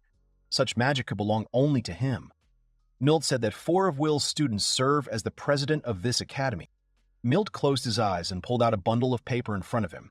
He said that he immediately recognized the master through identification with the help of this bundle, which he held in his hands. Milt unfolded the paper. There were many inscriptions on it and a coat of arms in the middle of the sheet. Milt said that it was a magic package. It was attached to the questionnaire in order to measure the amount of magical power of the subject in advance. Will rubbed his chin thoughtfully, remembering how he had filled out this form before. He was sitting at a table with a lot of papers and holding a bundle in his hands. Zenobia and Milt were holding this package. She said that they were immediately sent this package so that they could understand for sure if it was the master's property. Milt said that at first he thought that a child had been born who had adopted the qualities of a mother. Zenobia raised her hand in front of her and said that as soon as they found out about this, they decided to observe Will. Zenobia and Milt specifically sent Arty to Will so that she could look after Will and accompany him everywhere. Will looked at Zenobia and said that it turns out Arty is Zenobia's student. Will praised Zenobia. She replied that it was her duty to raise a worthy student, just as her master had raised her before. Will looked at Milt. He said that if he became a child who inherited the qualities of a master, he would also follow his teacher. Will replied that he had no doubt that Milt had made a really good teacher. Milt cupped his chin in his hand and thoughtfully said that he had heard that the guardian deities considered the pillar. It seemed the gods loved those guys very much. They stay close to them. Will looked at Milt in surprise and thought that he hadn't changed a bit. Milt remembered how he had hastily checked the measurement barriers log, and it turned out that the child was the reincarnation of the master, and that he was definitely an apostle. Will looked at it in surprise and wondered what the word apostle might mean. Will remembered something the goddess had said before. She raised her hand up and said that she hoped Will would behave himself because he was an apostle, and Will should never forget that. Milt remembered Mater's old appearance. He said that in a recent duel, Milt noticed something. Once Mater showed him a spell to cause diarrhea in an enemy. Will replied that he had probably used this terrible spell in a previous life. Milt stretched out his hand in front of him and said that thanks to this spell, he realized that Will was the reincarnation of the master. Will replied that he thought it was a good argument to get to know him. Milt got nervous and said he thought maybe they just wouldn't notice it. Will stood and stared at Milt in silence. Will smiled maliciously and said that he had so many more stories from his past life that they would definitely be able to recognize him. Zenobia appeared behind Will, and she enthusiastically asked if Will could tell her these stories. Zenobia drooped when she heard Will's story. He said that when Zenobia was about 5 years old, she asked Will to shave half of her head. Zenobia blushed with embarrassment. She said that such a thing could happen. Zenobia took Will by the shoulders and nervously said that more than 200 years had passed and it was time to get new stories. She was wondering what Will was doing when he was in heaven. Milt listened to the conversation between Zenobia and Will. He didn't understand anything. Will said that the goddess had told him about the current situation, but alas, he was about 10 years old now. Zenobia exclaimed that Will should tell her everything he knows himself. A few hours passed. The guys were sitting at the slot. Will said he understood about the Timbers cult. Milt sat across from me and said that he and the others were a rescue squad, created to fight the cult. Milt began to say that, knowing that the Beast of Calamity had died, their first priority now was to prevent it from resurrecting again. Will asked that even the rescue squad couldn't stop the cult from resurrecting the beast. Nope put his hands on his feet and bent down. He said that most fanatics are ordinary people, but at the center of all events is a demon controlling them. Will sat in silence and listened to Milt's story. Will introduced a huge horned demon. He thought that demons are very powerful creatures that are almost impossible to subdue. Will imagined a laughing demon and thought that even the students who would become strong warriors in the future couldn't defeat them because of their unimaginable power. Milt mysteriously adjusted his glasses with his hand and said that some information had not been confirmed before the monster's death. Will asked in surprise what this information was.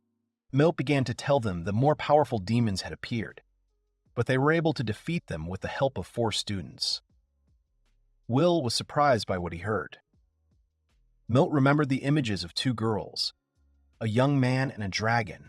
Milt, sitting across from Will, said that these demons were once fanatics like the Beast of Disasters, but their power grew and they became uncontrollable.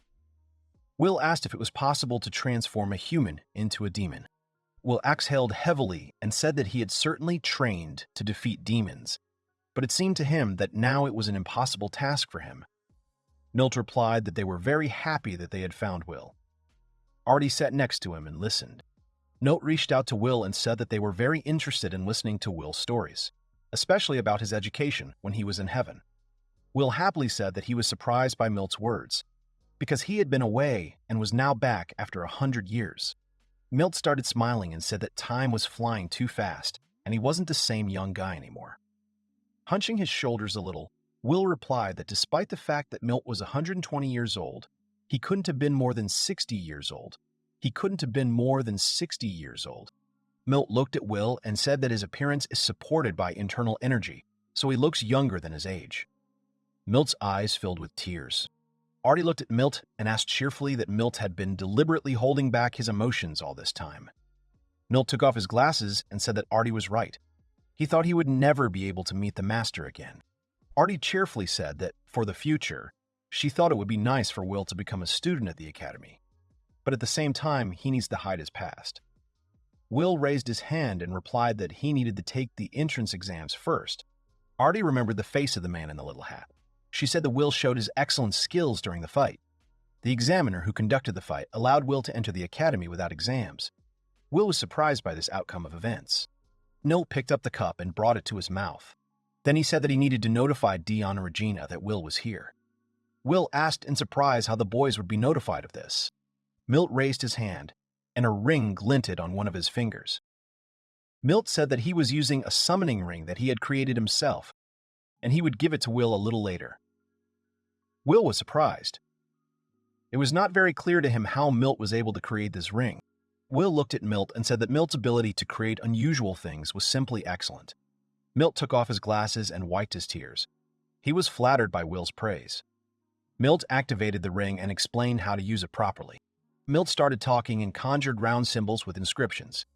He asked the guys if they could hear him. The guys answered his question positively. Dion was standing on a broken pillar, surrounded by ruins and wounded. Regina was holding a weapon, and there were wounded enemies behind her. They were talking to Milt, and they were wondering why Milt was calling them. Milt began to say that the guys need to listen carefully, as this information is very important. It consists in the fact that the Master was reborn and appeared with two divine ones. Dione and Regina were stunned by this news. Will and Milt listened to the guys. They asked that the Master was next to Milt, and if so, they would like to hear his voice. Will approached the magicians to talk to the guys. He said he was glad to hear them, and it had been 100 years since their last conversation. Dione and Regina replied that it had been a long time since they had last seen the Master. Will blushed and said he was looking forward to meeting them, and then he would tell them everything in detail. There were extraneous noises during the conversation, and the guys replied that they were also glad to hear from the Master. Will closed his eyes and said goodbye to the guys with a smile, and they said goodbye in return.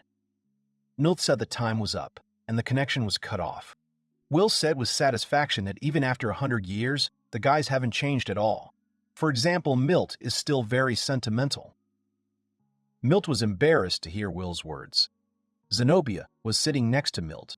Zenobia jerked and blushed when she heard a knock on the door. It was Arty.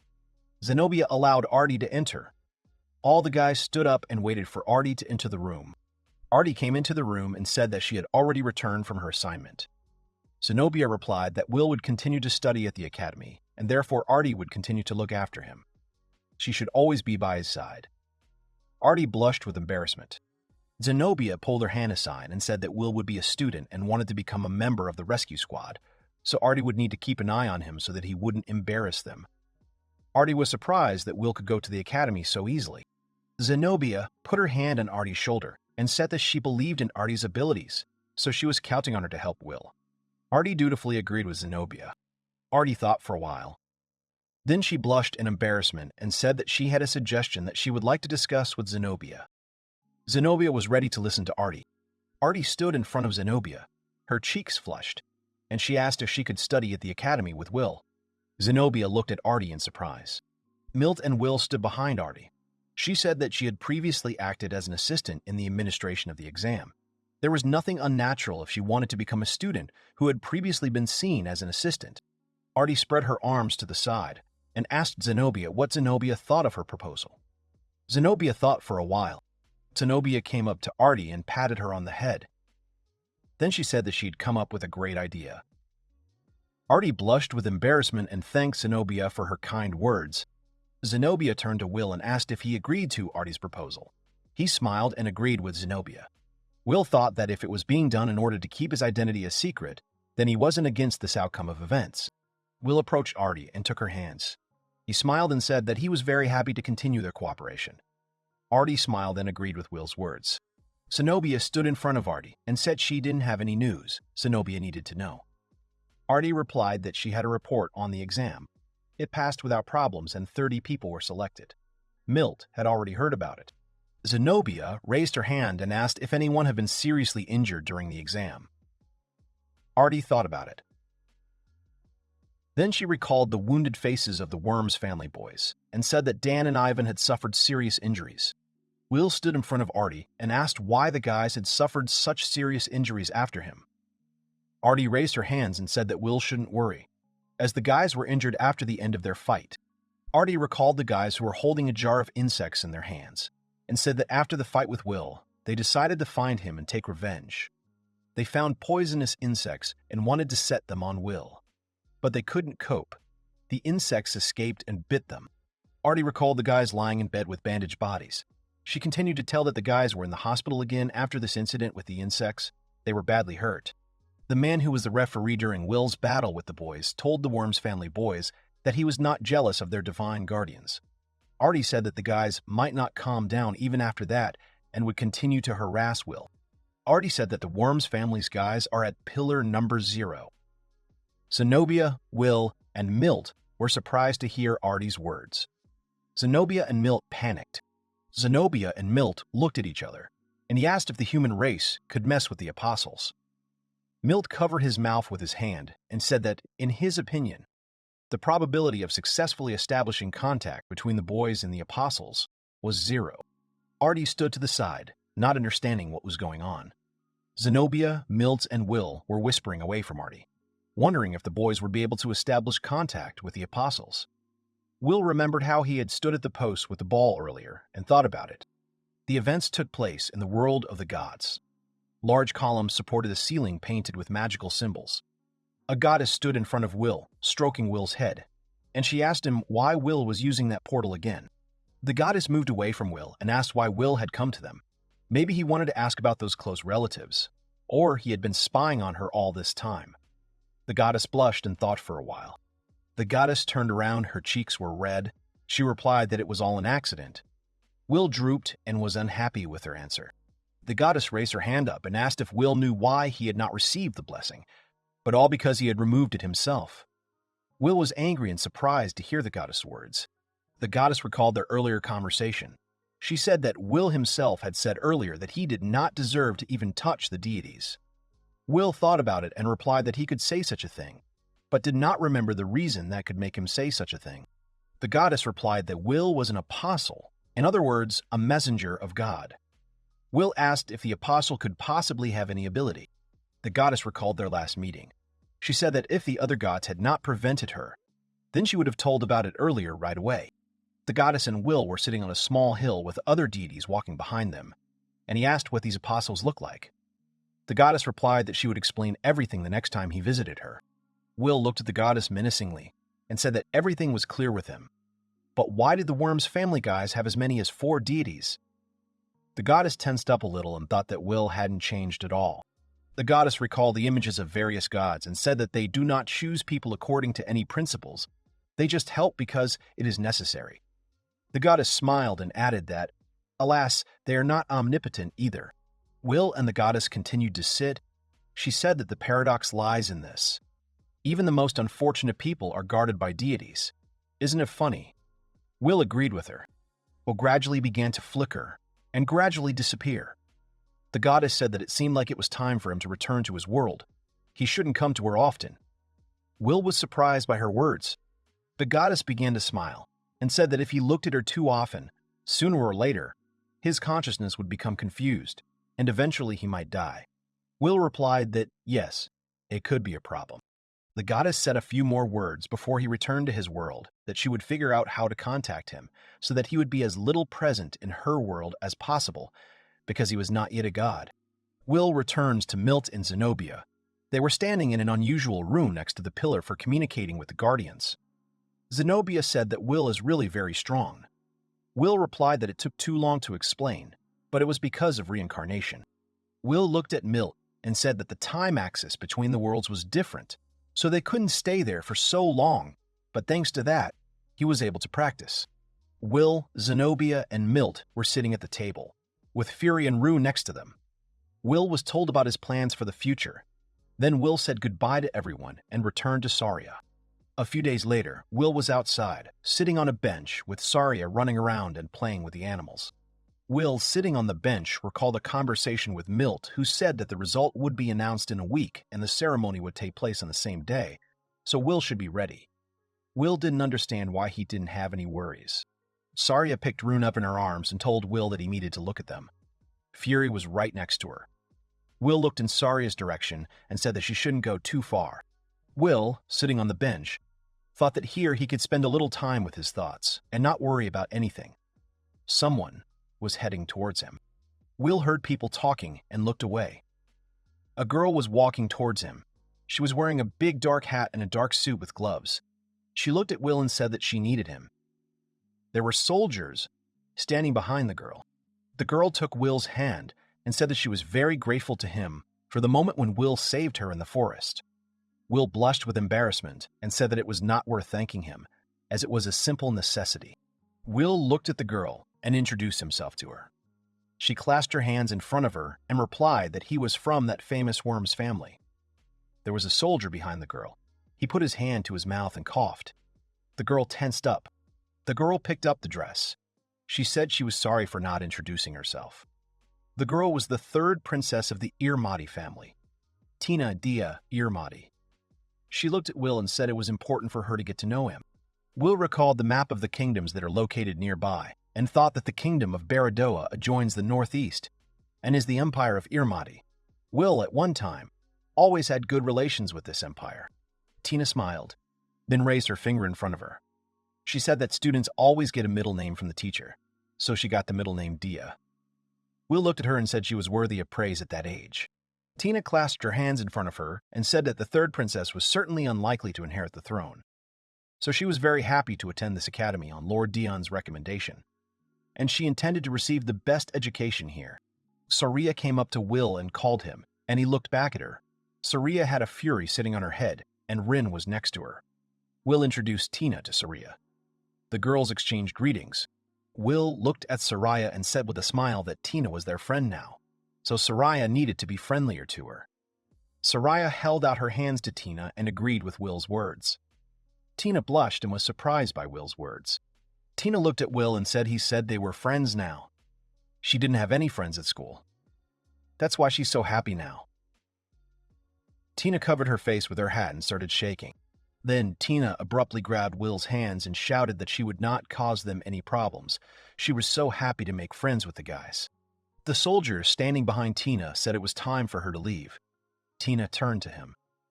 Tina told Will that she was sorry, but it was time to go. Will replied that everything was fine and they would see each other again. Tina went to the side where the soldiers were standing. Half the soldiers were standing in front of Will. They put their hands on their chests and bowed down in front of him. Will stood in front of them, with Saria, Fury, and Rin by his side. He was surprised by the soldiers' behavior. The soldiers straightened up and headed towards the fleeing Tina. She looked towards Will and the others and waved at them. Will remembered the faces of some of the soldiers and thought for a moment. He had fought with them before. Surprised, Saria asked if Will was okay. He replied that everything was fine. Will stroked Saria's head and, with a smile on his face, said that they could go on playing. Saria was happy with Will's suggestion. There was someone hiding behind a tree next to the guys. It turned out to be a girl with ears and a tattoo. She recognized Will. Will was sitting across from Arty, and she had a gun in her hand. There were trees on the street where the boys were standing, with leaves falling from them. Saria was lying on a bench with Fury under her head. Will and Arty were alert and ready to start the battle. Will and Arty stood in fighting poses for a while and looked at each other. Saria continued to sleep on the bench with Fury. She was snoring softly. Saria, lying on Fury, began to toss and turn. Something bothered her. Fury continued to sleep. Will looked at Arty with a serious look, and she looked at him the same way. Arty then raised her sword above herself and attacked Will first. During the attack, she screamed loudly. The sword was aimed straight at Will. He was extremely focused and serious. Will grabs Arty's sword with both hands. She hovered in the air with the sword. She was very surprised by this outcome of events. Will held the sword with both hands. They were shaking a little. Arty exclaimed that Will should not lower her sword. Then, Will pushes the sword. Arty is holding aside and gets close to her. He touches her shoulder. He touches her shoulder. Will grabs Arty by the shoulders and throws her over him. She opened her mouth in shock and flight. Arty lands on his feet and uses one hand on the floor to keep his balance. Arty doesn't have time to come to her senses, as her own sword appears in front of her, with its sharp end pointed at her face. Realizing this, she is very surprised. Will holds Arty's sword. She says, without getting up from her knees, that she's ready to give up. The sword glittered in the sun. Will passes the sword to Arty. Arty says that now, after the fight, she began to understand why her teacher calls Will the master. Will replies that she is also skilled with the sword. Will stands in front of Arty and says that now he can say that they really had a full workout. Saria woke up and started yawning loudly, covering her wide open mouth. Saria rubbed her eye with one hand, while she stroked Fury, who was also yawning, with the other. Saria told Will that she was already awake. Saria looked at the guys in surprise and said that she welcomed Arty. They were playing without her. Again, she missed everything. Arty and Will looked at Saria's reddened face. Will put one hand on his belt and asked Arty that it was time for her to leave. Arty looked at Saria and replied that it was time for her to go. Saria was upset after hearing Arty's words. Saria took Arty by the sleeve and tearfully asked if Arty could stay a little longer and play with her. Arty blushed and replied that she could stay, but if only for a short time. The wind stirred the treetops. So a week passed. Many people came to the booth to find out the results of the entrance exams. Will stood at the back of the crowd, with Saria, Furry, and Rin by his side. Will thought that he already knew his results, but he pretended to be watching. Otherwise, the other students might suspect him of something. Saria raised her hands and asked Will if his name was on that stand. Will blushed and was embarrassed that his name would be there for a long time. Will looked at the stand and thought that there were no names of Ivan and Dan on the stand. Someone greeted Will. He heard himself being addressed and turned around. A girl with ears like an animal appeared in front of Will. She held a girl who looked like herself with one hand and raised the other up and said that her name was Rosetta. And the girl who was standing with her was her sister Rosa. The rose was peeking out from behind the rosette. Rosa threw herself into Saria's arms and they greeted each other. Will stood next to her and was shocked. He did not understand how the girls could know each other. Rosa and Saria were holding hands and smiling.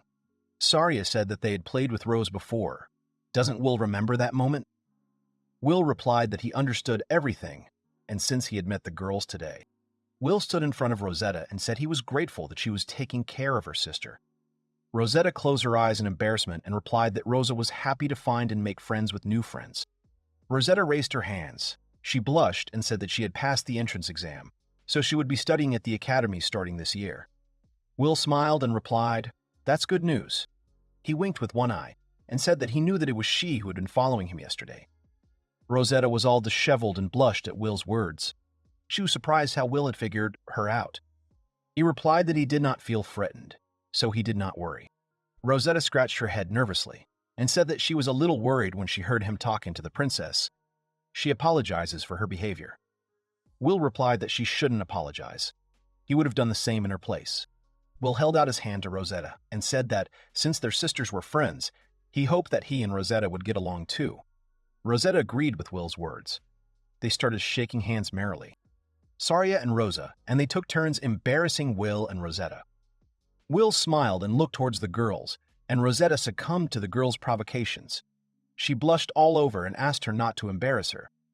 Furry and Rin continued to yawn. The day of the dedication ceremony arrived.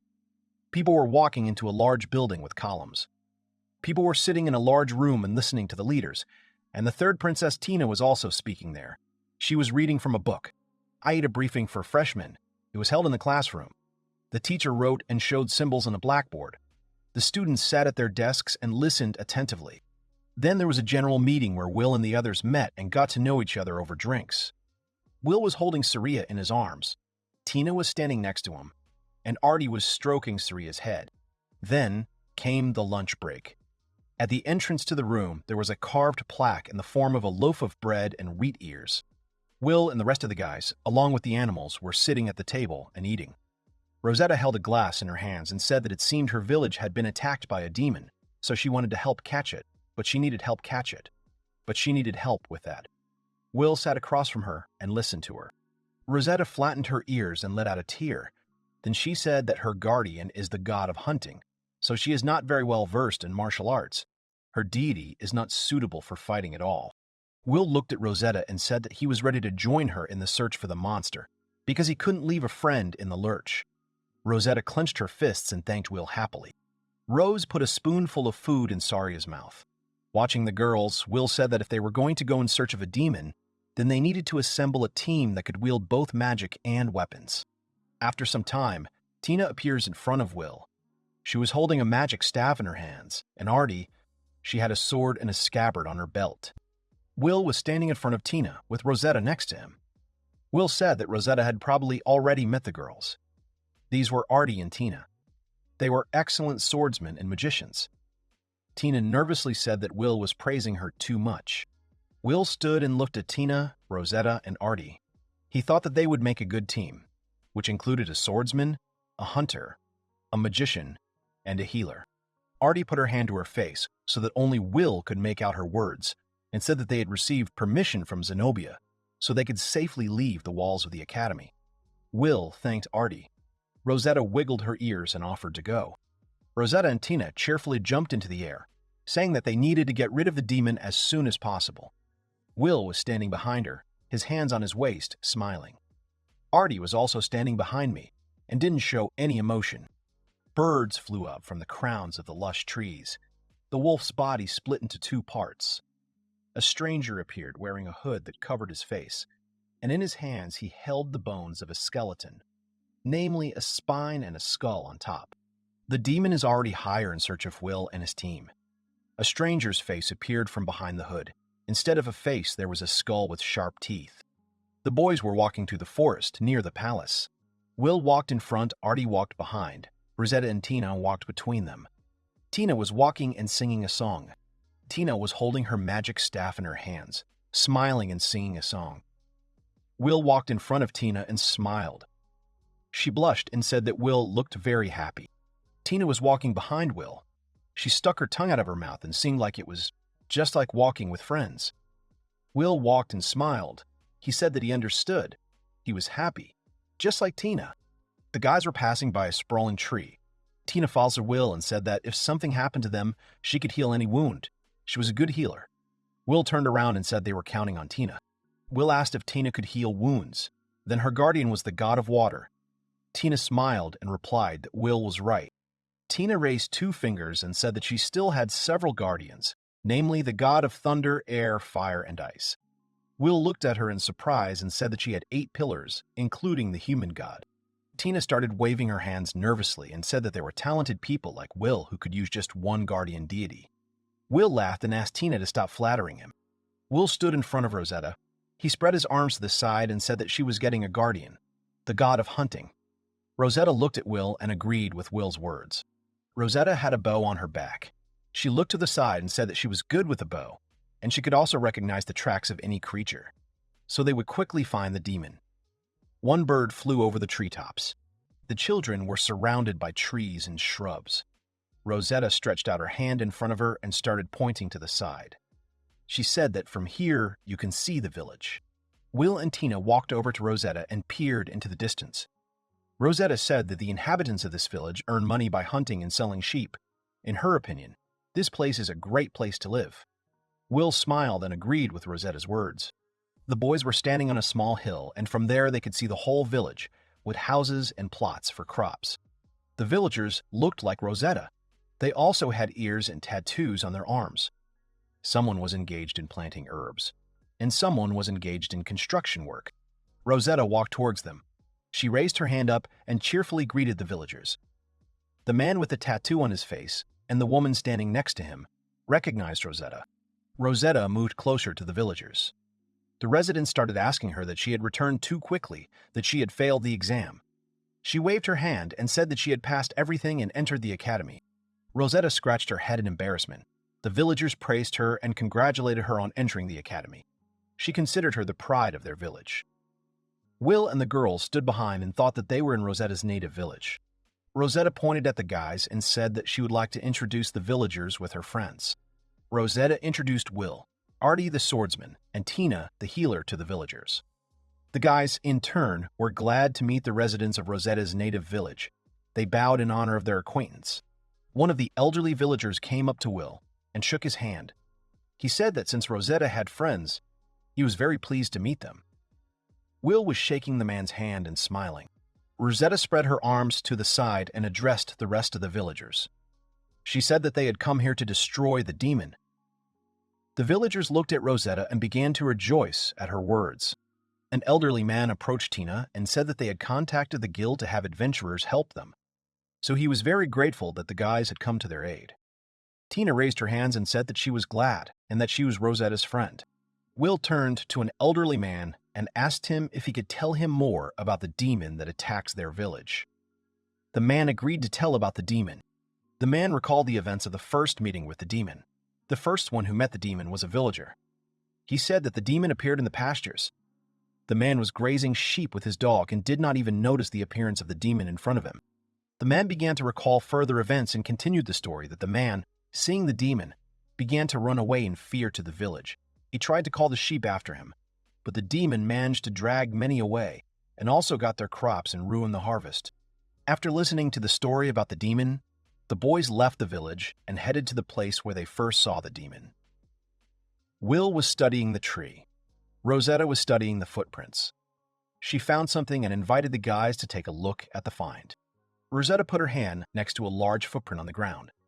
She said that this footprint looked like the footprint of a demon bear. The guys were surprised by such a large print. Rosetta squatted down and looked towards the bushes. She said that the trail was going in that direction. The guys decided that the demon could have returned to his lair, but they needed to follow these tracks. Gradually, the sky began to darken.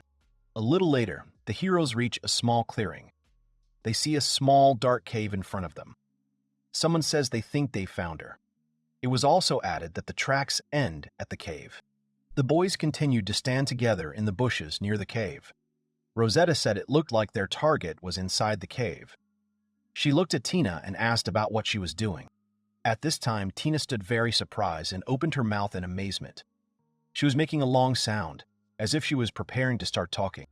Then the girl turned to her team and asked if they thought they could use magic.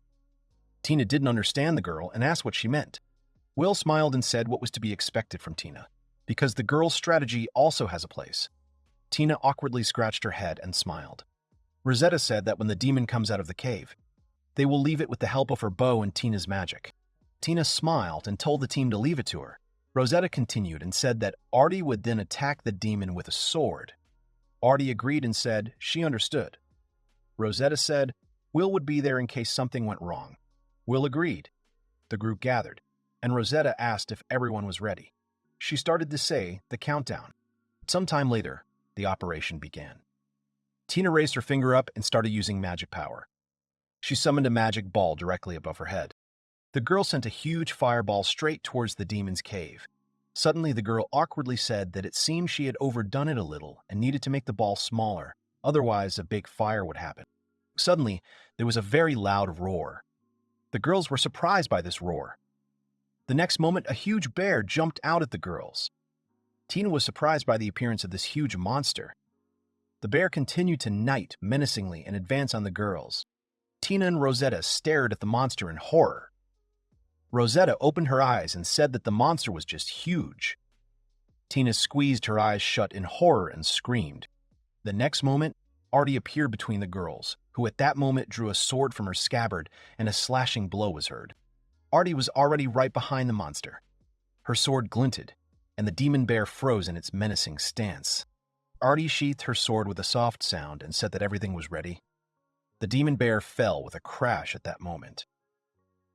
Tina indignantly apologized to the guys and then said that she was so scared that she was a little confused when she saw how big this monster was. Tina then told Arty that she was so cool and held the sword so confidently. She said Arty was great. Rosetta also said that although she has good eyesight and attentiveness, she could not notice him, and Arty was able to deal with him in no time. Will thought that, as expected from his student. Then Arty looked at the carcass of the demon bear that was lying nearby and said that this bear really had a huge body.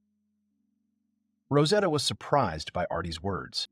She walked up to the demon bear and spread her arms. She agreed with Arty and said that the girl was right. The fur looks pretty thick, but it's actually very thin.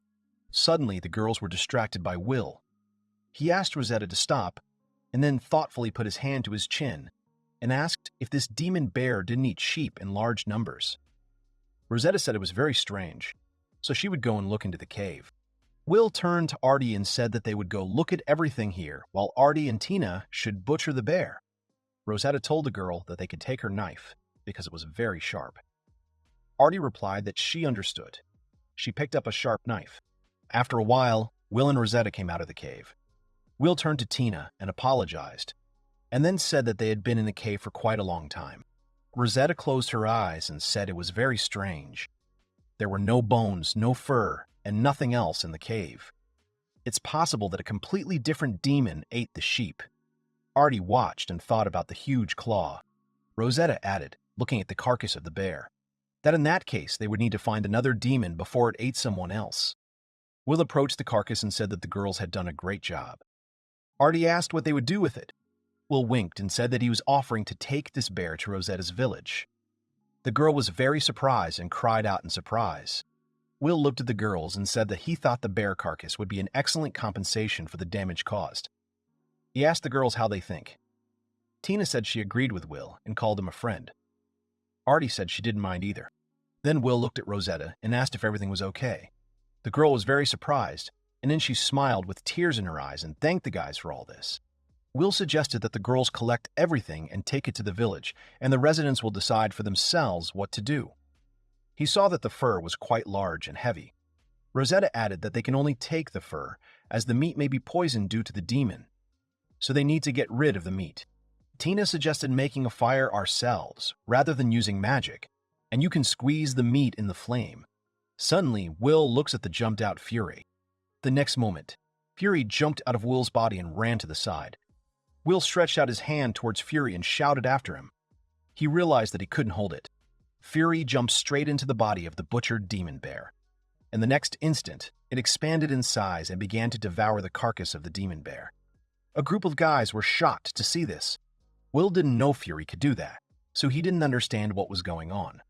Rosetta and Arty continued to watch what was happening. At that moment, the pieces of the demon bear's body began to dissolve into Fury's body.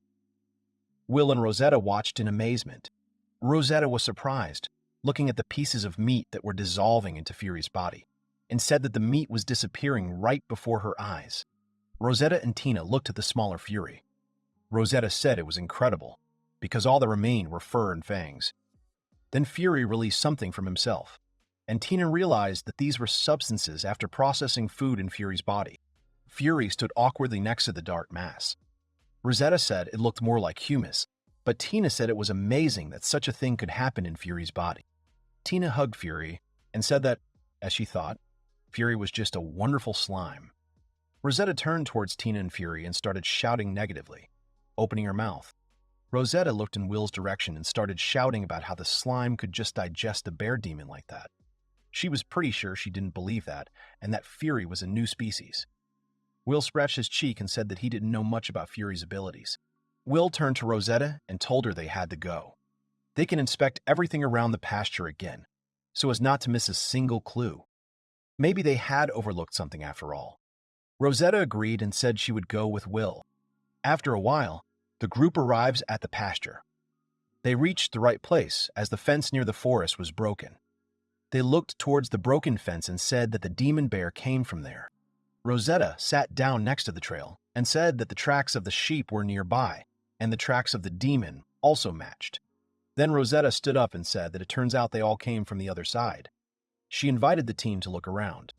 A little later, the team came to a deep forest.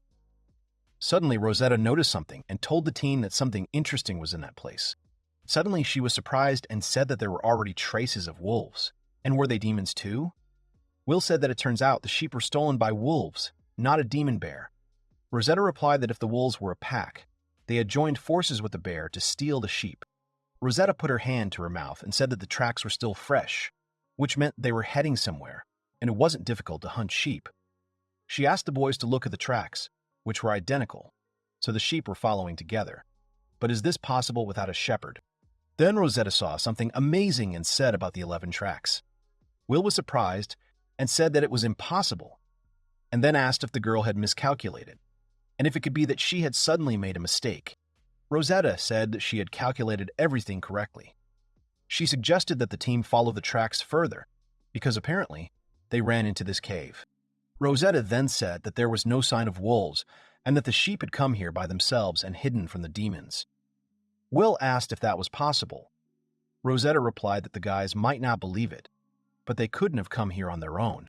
Tina replied that she believed Rosetta. Arty said she believed Rosetta too. Rosetta smiled awkwardly and thanked Arty and Tina. Then the girl approached the cave and said that she would go and look around. Suddenly, the girl looked to the side and was surprised. The next moment, some kind of beast threw Rosetta aside. The girl flew into the air in surprise. Will caught Rosetta and asked about her well-being, and then he looked away. The guys looked and saw a little goat. Rosetta said there's more. Tina looked to the side and told the group to look where she was pointing. There were sheep behind the little goat. There were 8 of them, and then there were 10. Will said it looked like it. The tracks of the 11th belonged to this little goat. Rosetta put her hand out to the side and said that she would never confuse the tracks of a sheep and a goat. The goat made a sound. Will looked at the goat and asked if he was really protecting a flock of sheep. Rosetta was surprised because such a small goat was protecting an entire herd. Will smiled and said that they had come to fight the demon bear at the request of the village, and in the end, they had taken all the sheep, all thanks to the goat. He wants to take the goat to himself. The goat positively agreed, and Will thanked him. Tina was surprised that Will was talking to a goat. Will found out that this kid's name is Kiki. He said he stayed with the sheep for a week to keep them out of trouble, helping them ward off wolves. After that, they ran into a cave to hide from predators. He defended the herd from attacking monsters every day, so he is very proud that he did not leave and helped. But now, he is very hungry. If he understands what the goat is talking about, then he is not an ordinary animal. He might be a divine beast. At that time, the girls were standing next to the goat. Tina said that Kiki was great, and Rosetta wanted the same goat for herself. Suddenly, the howling of wolves was heard. The guys immediately noticed this. Will and Rosetta came out of the cave and thought that there would be one wolf there.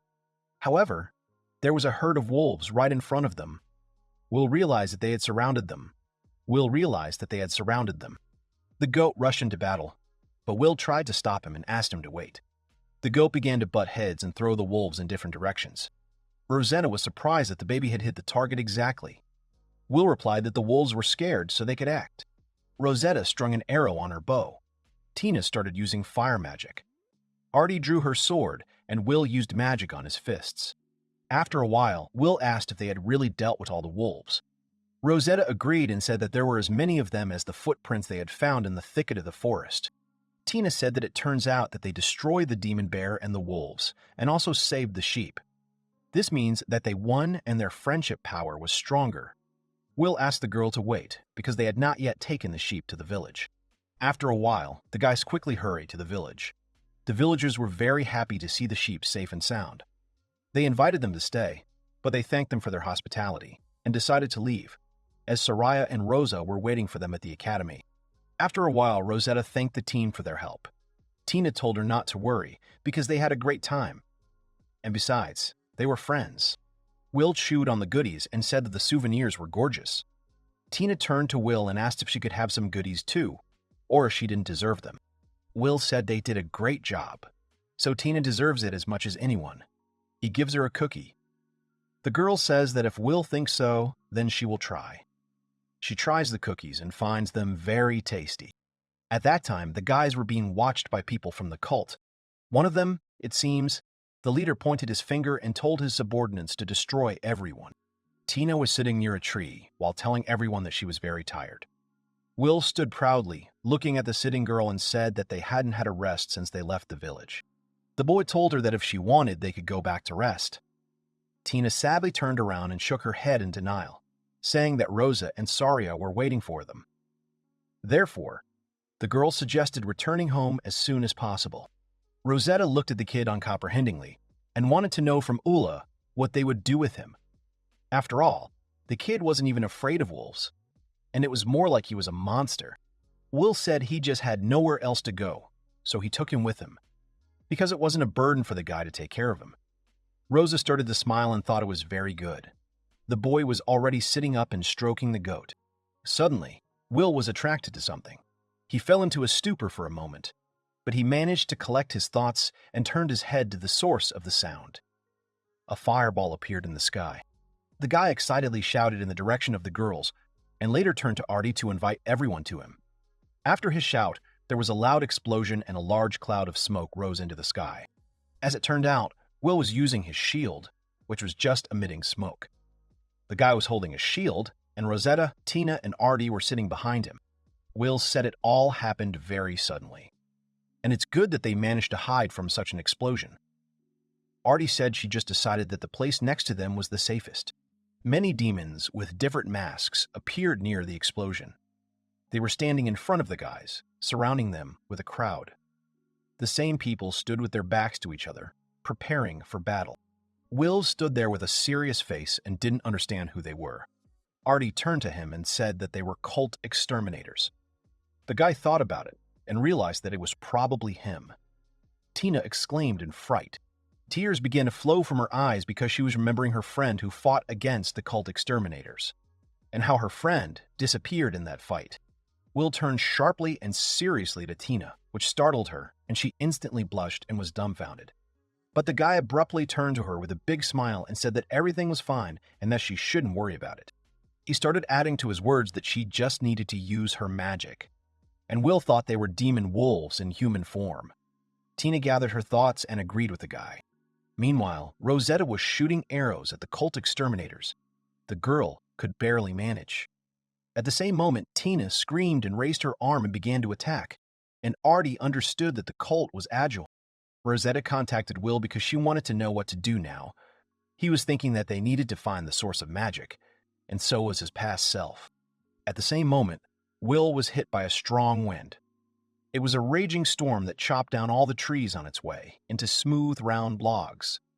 Arty wanted to tell him to be careful, but Will interrupted her, saying that everything was fine. But the light was too bright and the guy couldn't see anything. But Will used a lightning flash spell and all the cult destroyers who were next to him flew up.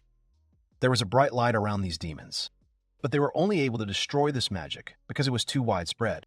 Rosetta, with a serious face, said that they had beaten her off with a single spell, destroying the annihilators. Rosetta and Tina didn't understand what was wrong with these two demons, but Arty seriously said that they were still alive, so the girls had to be on their guard. After all, it's because the annihilators, losing their leader, start to get confused. But these two demons continue to advance. Rosetta wanted to make sure that Tina was ready, she confirmed, and a sword flashed in their hands. Rosetta was holding a bow at full readiness. Arty was holding a sword, and Tina was holding her staff. And finally, the girls were able to breathe a sigh of relief after defeating the remaining destroyers. Will went over to Tina to make sure she was okay. The girl smiled awkwardly, confirming this. After all, they did a great job with them, and Tina hoped they were gone. The guy awkwardly said that they were very tenacious. Tina awkwardly said that she meant they had their revenge. But at that moment, one of the demons started to reach out his hand to attack Tina. The destroyer summoned the seal and directed it towards the guys. He was sick, but suddenly, the seal on his hand was gone. With a loud cry, the demon flew into the air. It was thrown by a goat, which happily began to bleat. Will was embarrassed by the situation and wondered if he was alive or not. Rosetta, standing behind the guy, could hardly believe it. It seemed to Will that he was destroyed by a kid's blow, and it was a pitiful sight. Rosetta started laughing maliciously and praising the kid, saying that he was amazing. Arty realized that the cult exterminator wasn't moving. Will was very surprised by this, and at the same moment, the demon jumped up from his seat, while the mask flew off his face.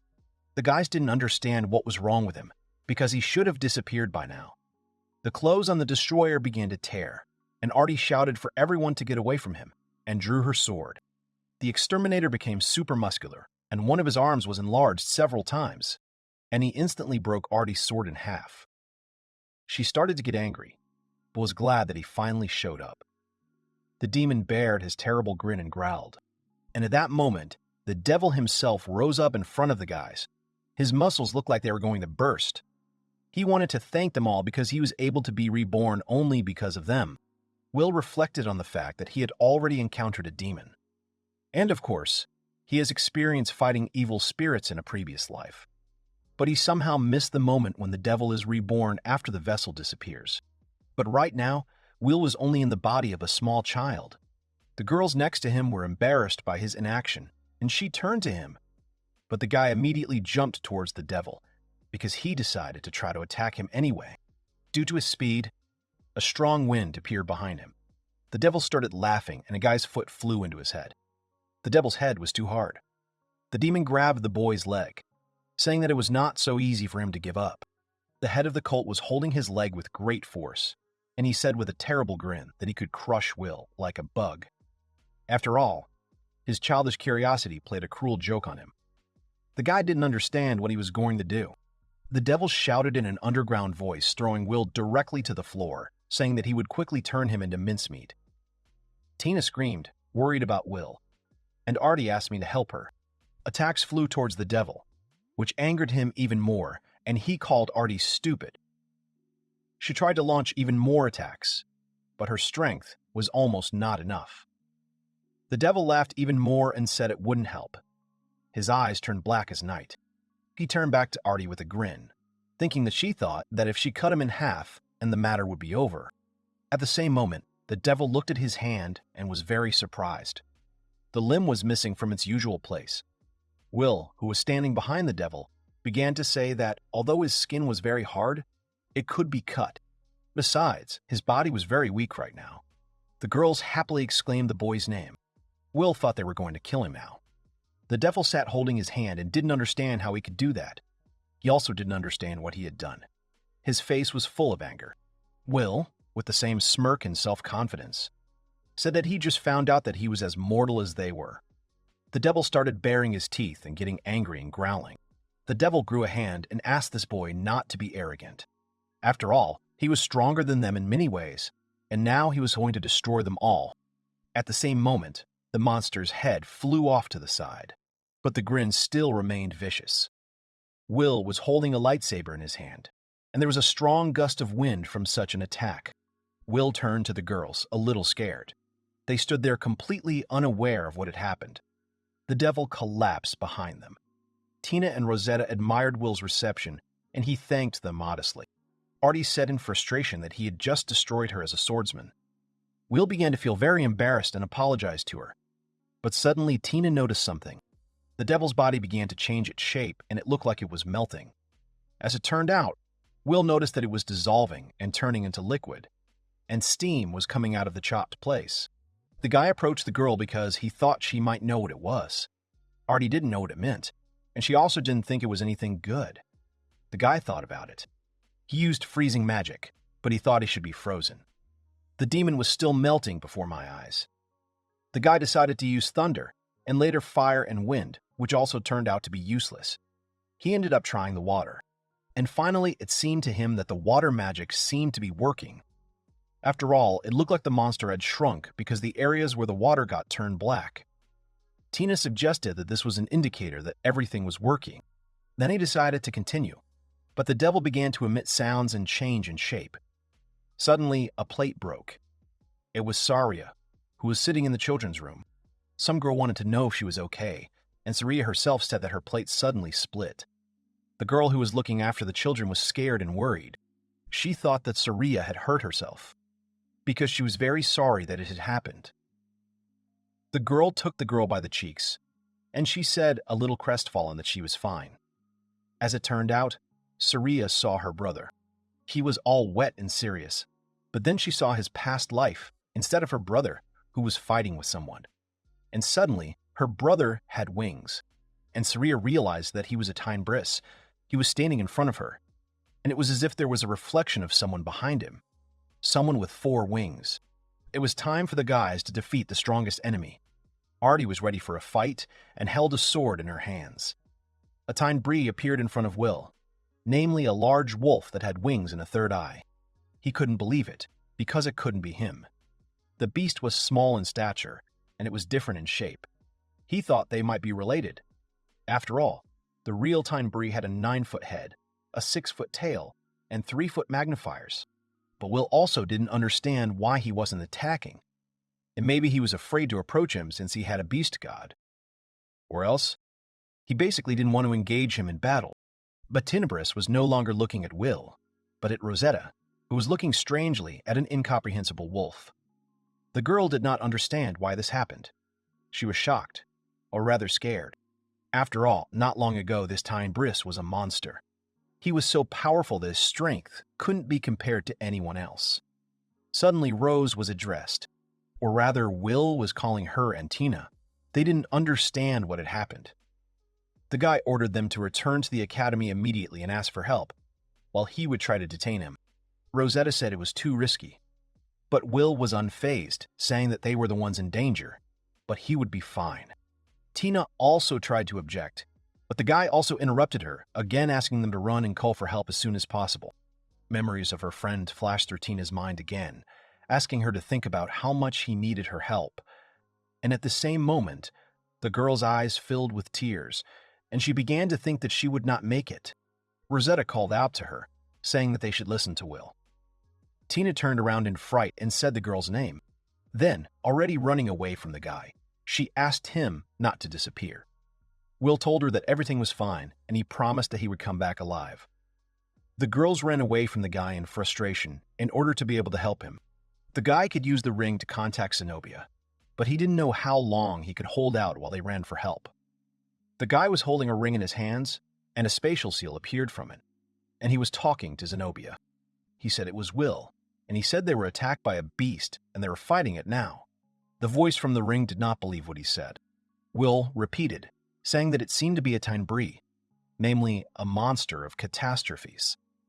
Or this one was probably one of his children. They told him from the ring that they would come right away and asked him to wait for them, because safety comes first. Arty said it was a ring and a voice she thought she heard, and that voice was the teacher's. Will said that he would explain everything to her a little later. In the meantime, they need to focus on the enemy. Arty agreed and started fighting again. Will said he couldn't let her fight alone. At the same time, the guy put his hand to her broken sword and thought about it. After all, the girl was powerless before the monster of disasters, and an ordinary sword could not help here. He needed to strengthen it somehow. The girl blushed at the guy's actions and was very embarrassed. Suddenly, at that moment, the girl had a whole new sword instead of her broken one. She was happy about it, and the guy immediately explained that he had made it in a hurry, but he thought that the sword would not let her down in battle. Arty immediately thanked him, and finally, a real Tenebris appeared in front of them. Will wanted to make sure that the girl was ready, because they had to defeat him together. There was a slime and a goat behind them, and Arty readily agreed. Will prepared himself and said that now this monster of catastrophes cannot escape from them. The guy used a Deathblade spell, which caused Tenebris to become an evil monster, which she had not been before. And then suddenly, two monsters of catastrophes ran at them. Their grin was vicious and also exuded mockery. Arty thought it was impossible, but the guy asked her to wait a bit. The guy used the seal, right on the ground. He wanted to use the hands of the earth now, and at the same moment, hands began to appear from the ground, which clung to the paws of Tenebris. The guy exclaimed that they had caught him. At the same moment, heavenly arrows flew from the sky, heading straight for the disaster monsters. Arty exclaimed, a little incredulous that they were able to immobilize him. The zebra began to howl, and then steam appeared from its nostrils, and it began to growl. And then the zebra began to growl even harder, and a bright light began to emanate from it. The hands that were coming out of the ground began to involuntarily release the monster of catastrophes. Will said that this monster was able to destroy all magic with just a flap of its wings. Will wasn't going to let him leave any scratches on his body. The guy summoned the seal, thereby stopping the monster of disasters. It was hard for the guy to hold back the seal, and it was already beginning to crumble.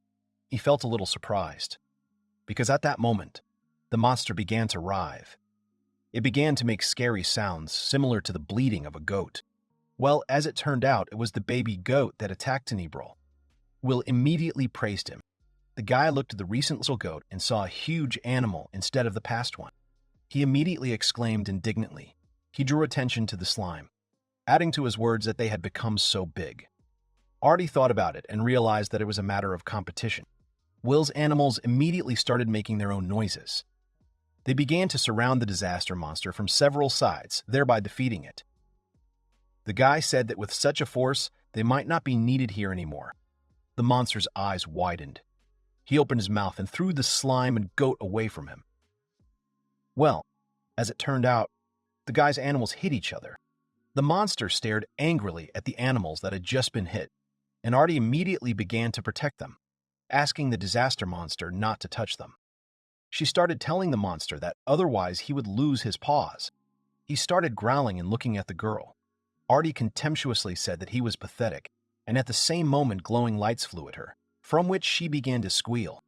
Will immediately ran up to her, tell her name, and the girl apologized, saying that she simply did not see them, while she was sitting on the ground, leaning on her arm. The guy realized that he had touched her with the help of a fog spell, and also hoped that their magic was not cursed and she would be fine. He realized that he was not dangerous and was insanely agile. Therefore, it was necessary to come up with something, otherwise they could lose. Will thought about using another magic. At the same time, he remembered his brothers. He grinned at the same time and realized that he needed to try. After all, if you combine the magic of water, earth, and air, you will get a winning magic. He sent this volley towards the disaster monster. As soon as he was hit by this volley, he realized that it was a water trap that completely covered his eyes. The guy said that he deliberately threw the magic of the earth of water on the muzzle to deprive him of sight and hearing. At the same time, he began to mock the disaster monster because he couldn't attack it. He also told him not to try to clean it up. After all, even the magic of the mist won't help him, because his abilities are as strong as his own.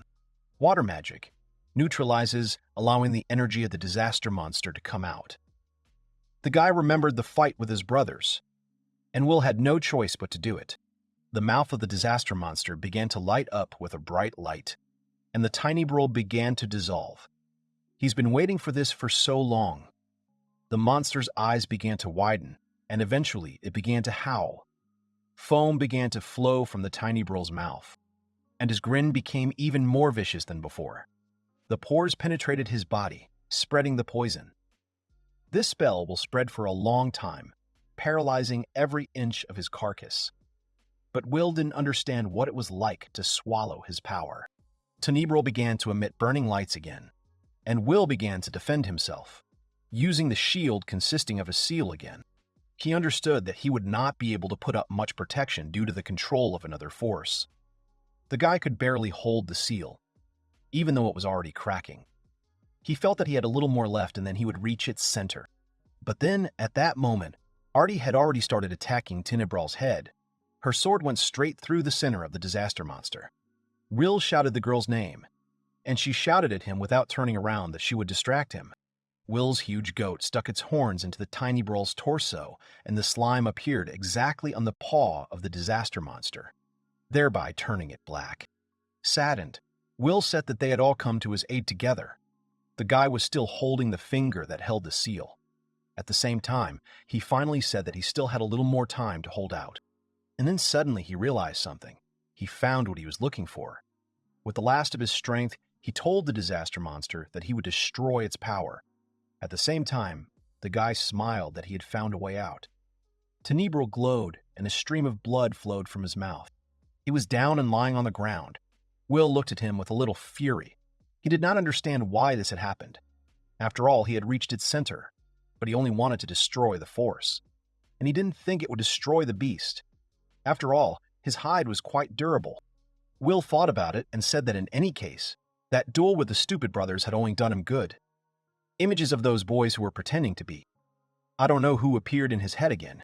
The guy realized that Arty needed to be treated urgently because she was seriously injured. The girl realized that he had put a curse on her. She held onto her wound, trying to make sure of her words.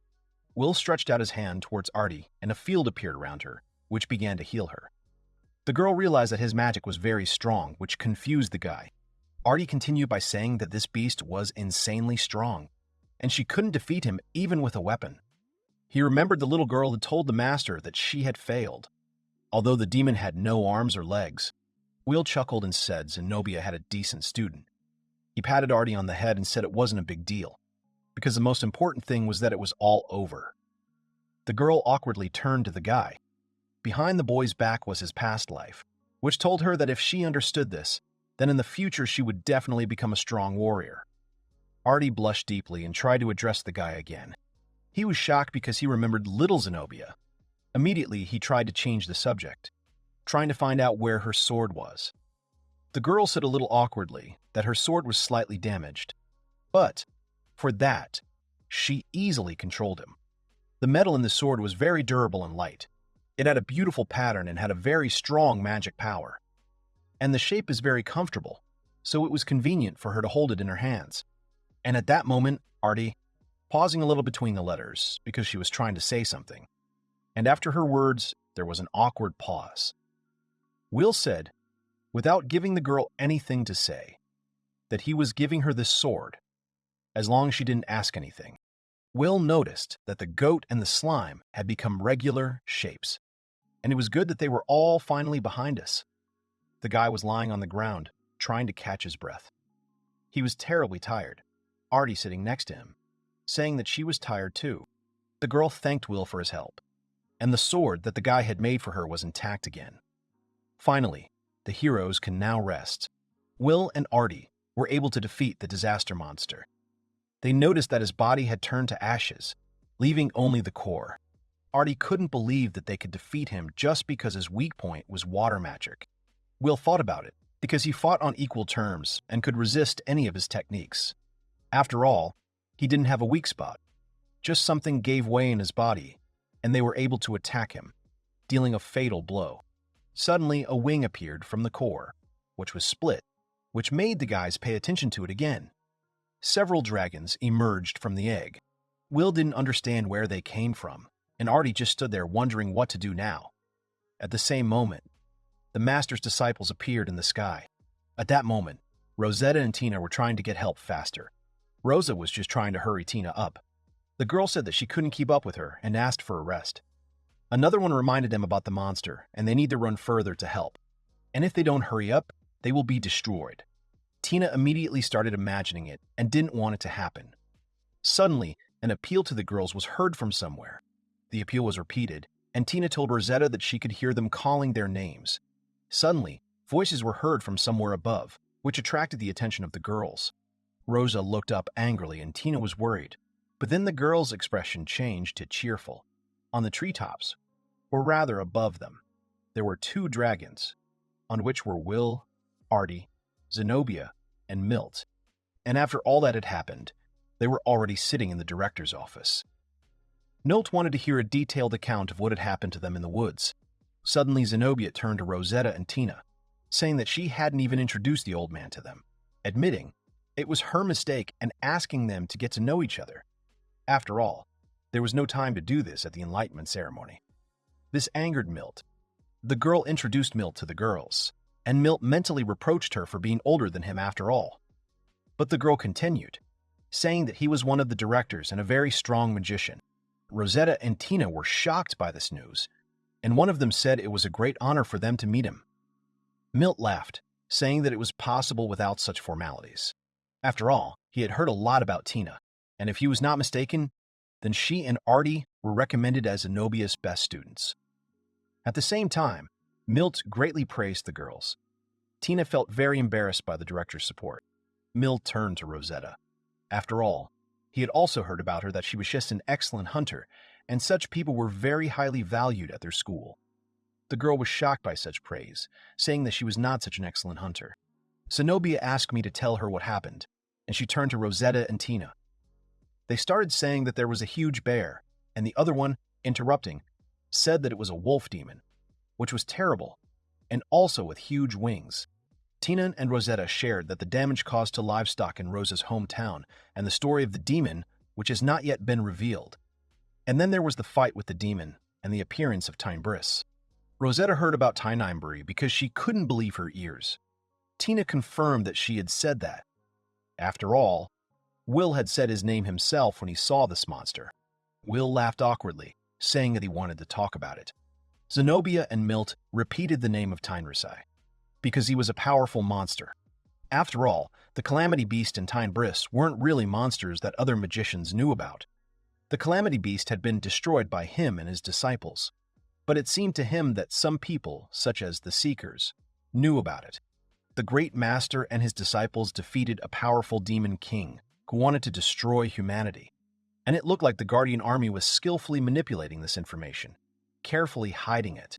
Zenobia didn't know what to do now.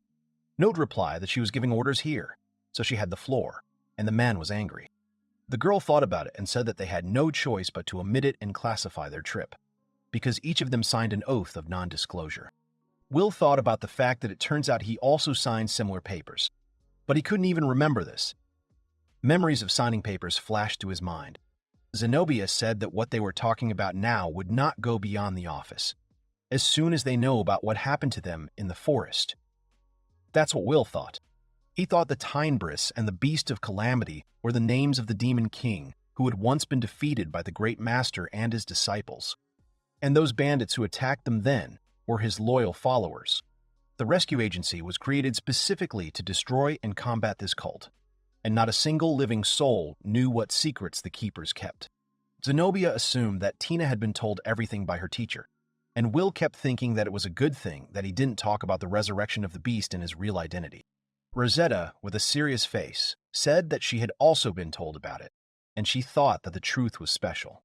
Zenobia said they needed someone with her abilities, so they went to her for help. The girl blushed and laughed awkwardly. Will realized that Rosetta and Tina were incredibly similar to each other, but Rosetta didn't understand what about Arty and Will. Zenobia was drinking something from a mug and didn't know how to properly present the information. In the end, she said, they found out about it beforehand, because they were students of their academy and had heard that they needed help.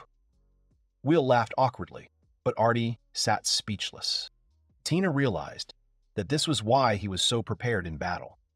Rosetta picked up on her words, because they knew everything and didn't even tell them anything about it. Will thought about what he would say. That he was a 200-year-old man and also an apostle. Zenobia said that now that they had everything figured out, she now wanted to hear from Will and Arty, or rather, a detailed report from the place where the demon was destroyed. The guys confirmed it, and she began to report the report.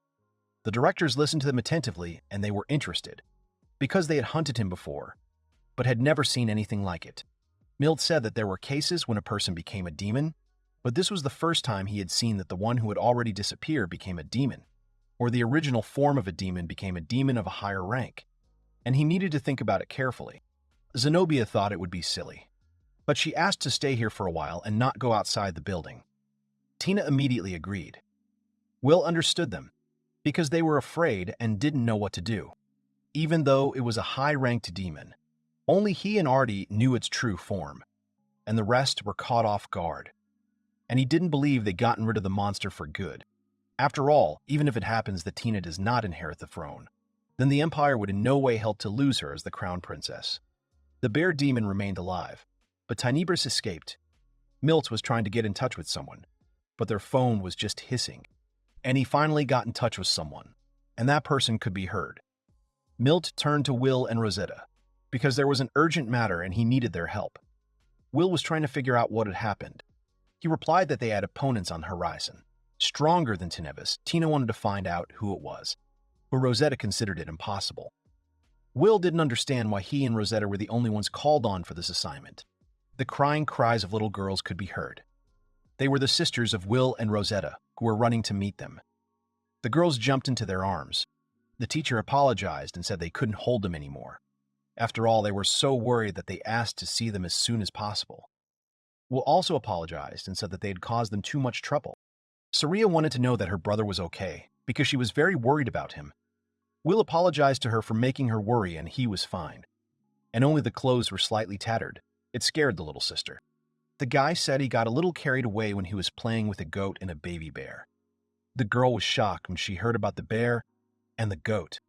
She repeated his words that he was playing with them. The guy apologized, but immediately added that now they have a new family member. The girl rolled her eyes in disbelief, and the bleating of a goat was heard in the room, as well as Saria's joyful exclamation. In Will's room, Saria was asking the goat to give her a paw. At the same time, the girl gave him a name, and now his name is Beliash. He put his paw on her head and started bleeding. Will started laughing at the ridiculous picture. The The girl did not give up and asked to repeat the goat again. She asked me to look at her hand and repeat after her. All of their beasts possessed divine power. In his memories, there was Run, who also put his paw on Saria's head. She was crazy about them, and it seemed that she liked the kid. Will remembered that Saria had named her pet Whitey, and the goat seemed to have settled in too. And he no longer seemed like a dangerous animal, although he sometimes shows his temper by butting into Will's leg. He did not understand why he was doing this, because he was not his enemy. It was all good, of course. He was interrupted from his thoughts by a knock on the door. Someone was asking to come in the door. It was Arty, and Will let her in. The girl said they needed to hurry up, and the guy said he was on his way. Suddenly, the girl was dumbfounded. She hadn't expected to see so many animals in the room. All the animals made their sounds in greeting. Will smiled awkwardly and said that Saria thought they had too few animals, and he needs to take her to the nursery. Arty said she'd see them off. The guy understood that. Perhaps this was Zenobia's order, but she shouldn't worry and she shouldn't go after him, but rather wait here. She said she wanted to go there herself. Saria wanted to go with Will and Arty's sister. The girl smiled and turned to Will's sister, saying that she would accompany them. The guy said they had to hurry now. Milt talked to Will, realizing that he was in the body of a little boy and his magic power was weak and a little unstable. The man still did not understand how they were able to split the core into two halves. Will also thought it was impossible, but thanks to the help of the guys and Arty's distraction, he was able to focus and direct his power against the demon. In addition, he saw that the water magic was negatively working on the demon, blocking its actions. But the beast of calamity was trying to redirect energy to it in order to do something. Before that, they didn't know anything about the demon's weaknesses. Will understood everything, but he didn't understand that they couldn't work out his actions, and at least roughly find out what kind of power the monster of disaster had. And anyway, thanks to them, we finally managed to find out. Milt confirmed his thoughts, and he added that he had one suggestion for them and 3 requests. Will was surprised by this, but he waited for the man to tell him. He said that, first of all, could they help him in the investigation of the disaster monster and his henchmen? Will said he didn't mind cooperating. Milt said that Will could use his office whenever he wanted, because the necessary papers and documents were stored there, and the poet's work would become much easier. And he'll tell them later, when they start investigating. Will understood and thanked me. He also decided to talk about requests. He would like Arty to become his teacher, since he and she need constant practice. The guy said he didn't mind. Moving around the school would be much freer. Will said that someone might suspect that he, being the best student with the divine beasts, was training with the girl. Zenobia was feeding the animals, and Milt said that in order to confirm the animals, educational guidelines are needed. They need to train harder to gain the necessary skills. There are many applicants who want to work with them. Will thought it was reasonable, but so that everyone mistakenly perceived the measurement results as their abilities. Milt said we could move on to the second request. They wanted to know something. Will wondered what exactly he wanted to tell him. Milt wanted to know what Rosetta's abilities were as a potential hunter. Will replied that she was a very good hunter, and the way she found and tracked the tracks of wild creatures seemed amazing to him. And yes, even though she doesn't have much experience in combat, she's great with a bow, and she also has a nice personality, and she always feels compassion for her sister and friends. Zenobia marveled at the girl. She thought they were really a great 4-person team, and they just balance each other well, using every power. Will was a magician, Arty was a swordsman, Tina was a healer, Rosetta was a hunter. Will confirmed his words, saying that he also wants to work with them in the future. Milt thanked him, saying they appreciated it. The guy asked the man what the third request was, because he thought that was all he wanted to talk about. But the man continued, saying that they would like to talk more about Rosetta, or rather, about her future stay here. Will didn't know what he was talking about. He wanted Rosetta to become Regina's student, because Regina had no equal in possession of weapons. She is an excellent archer and swordsman. Will understood everything, but he didn't understand what was wrong with that. Milt said irritably that it was bad that Regina wasn't taking students. Will blushed, realizing that this was about the girl. The man agreed, saying that it would take a long time to tell the reason. Will waited for an explanation. The man said that the story happened 90 years ago, and then she had one student.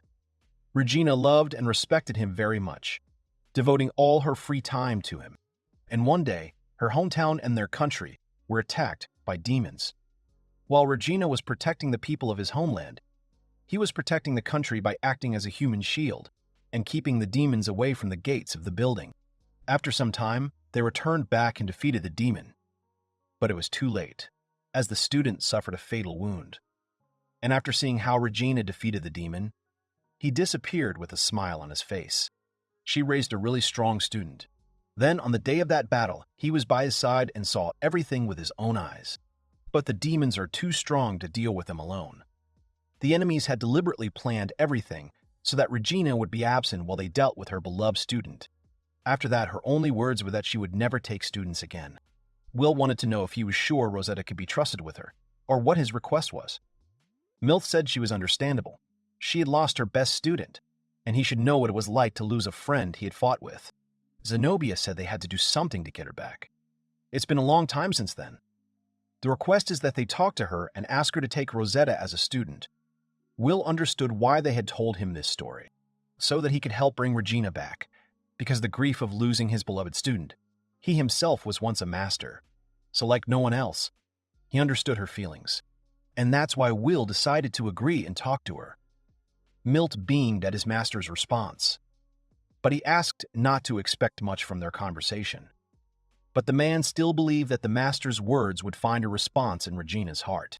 Will wanted to make sure that was all they wanted to tell him.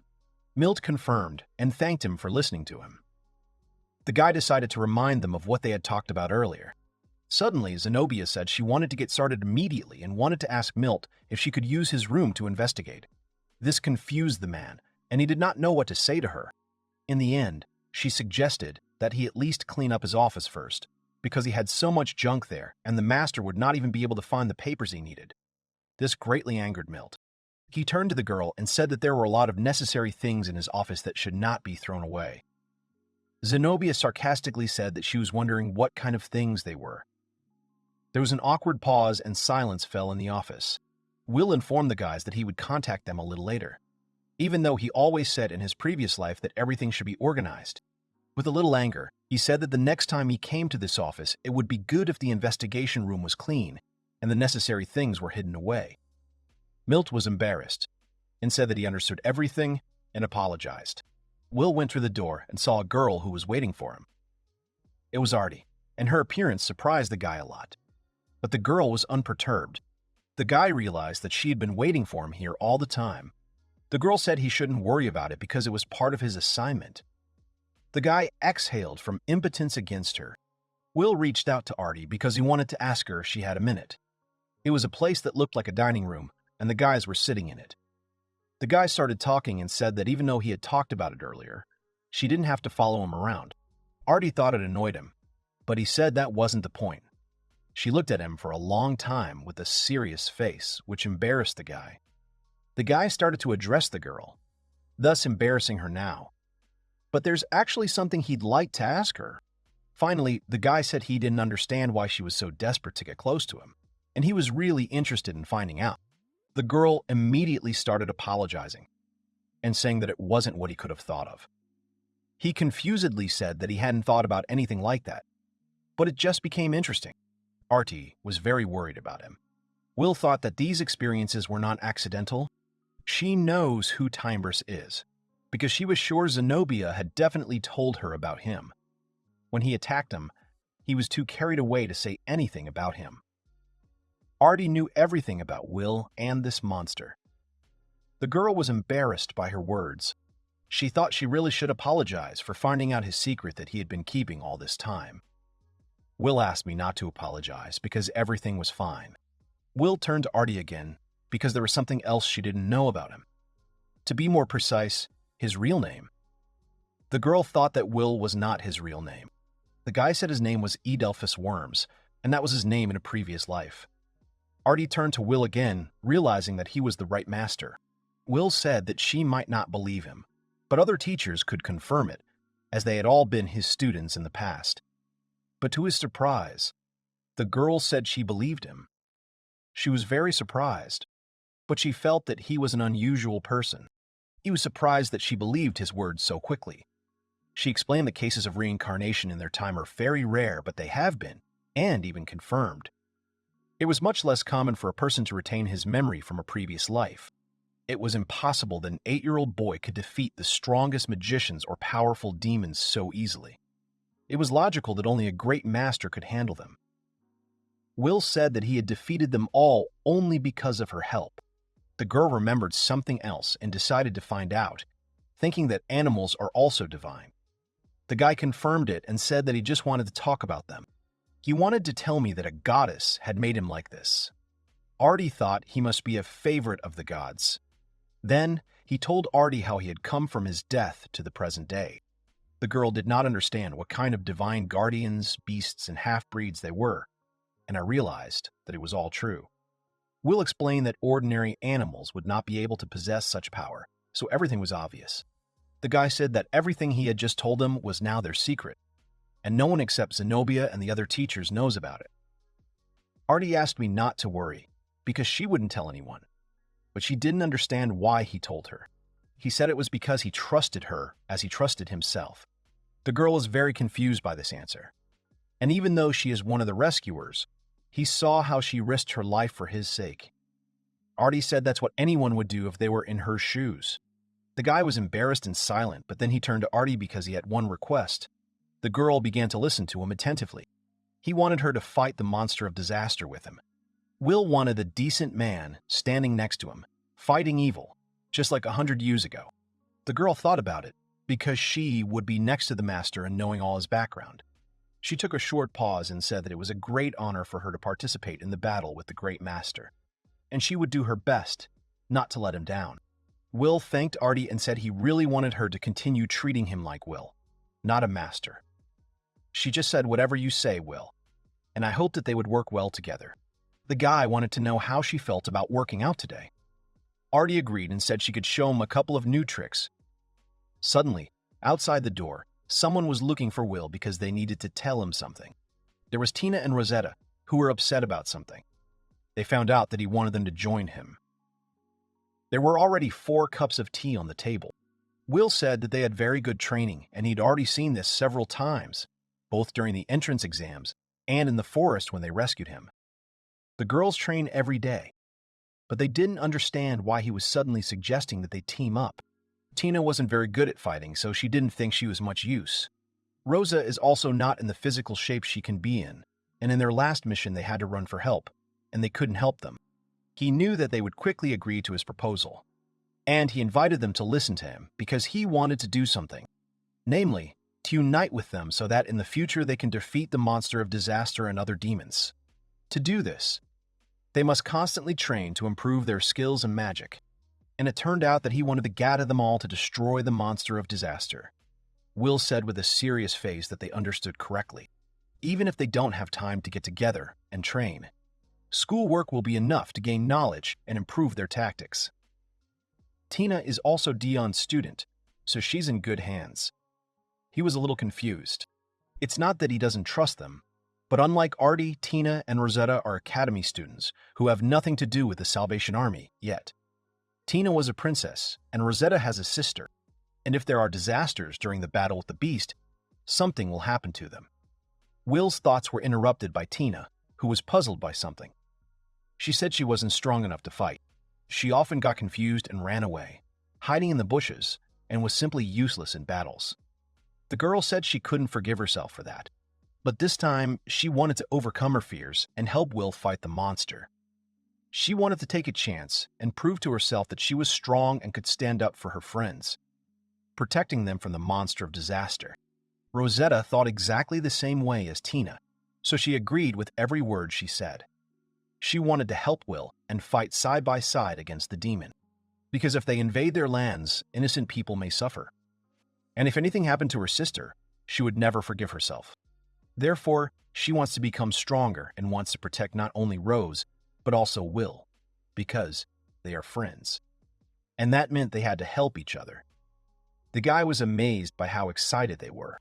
He apologized for putting pressure on them with his requests, but he was pleased that they all decided to help and support him. Still, he wanted to ask them again, even though he already knew the answer. Did he want to make sure that they would team up with him to fight the disaster beast? The girls happily said that they were friends, and of course they would help. Will said they can start training right now. The girls immediately agreed with this.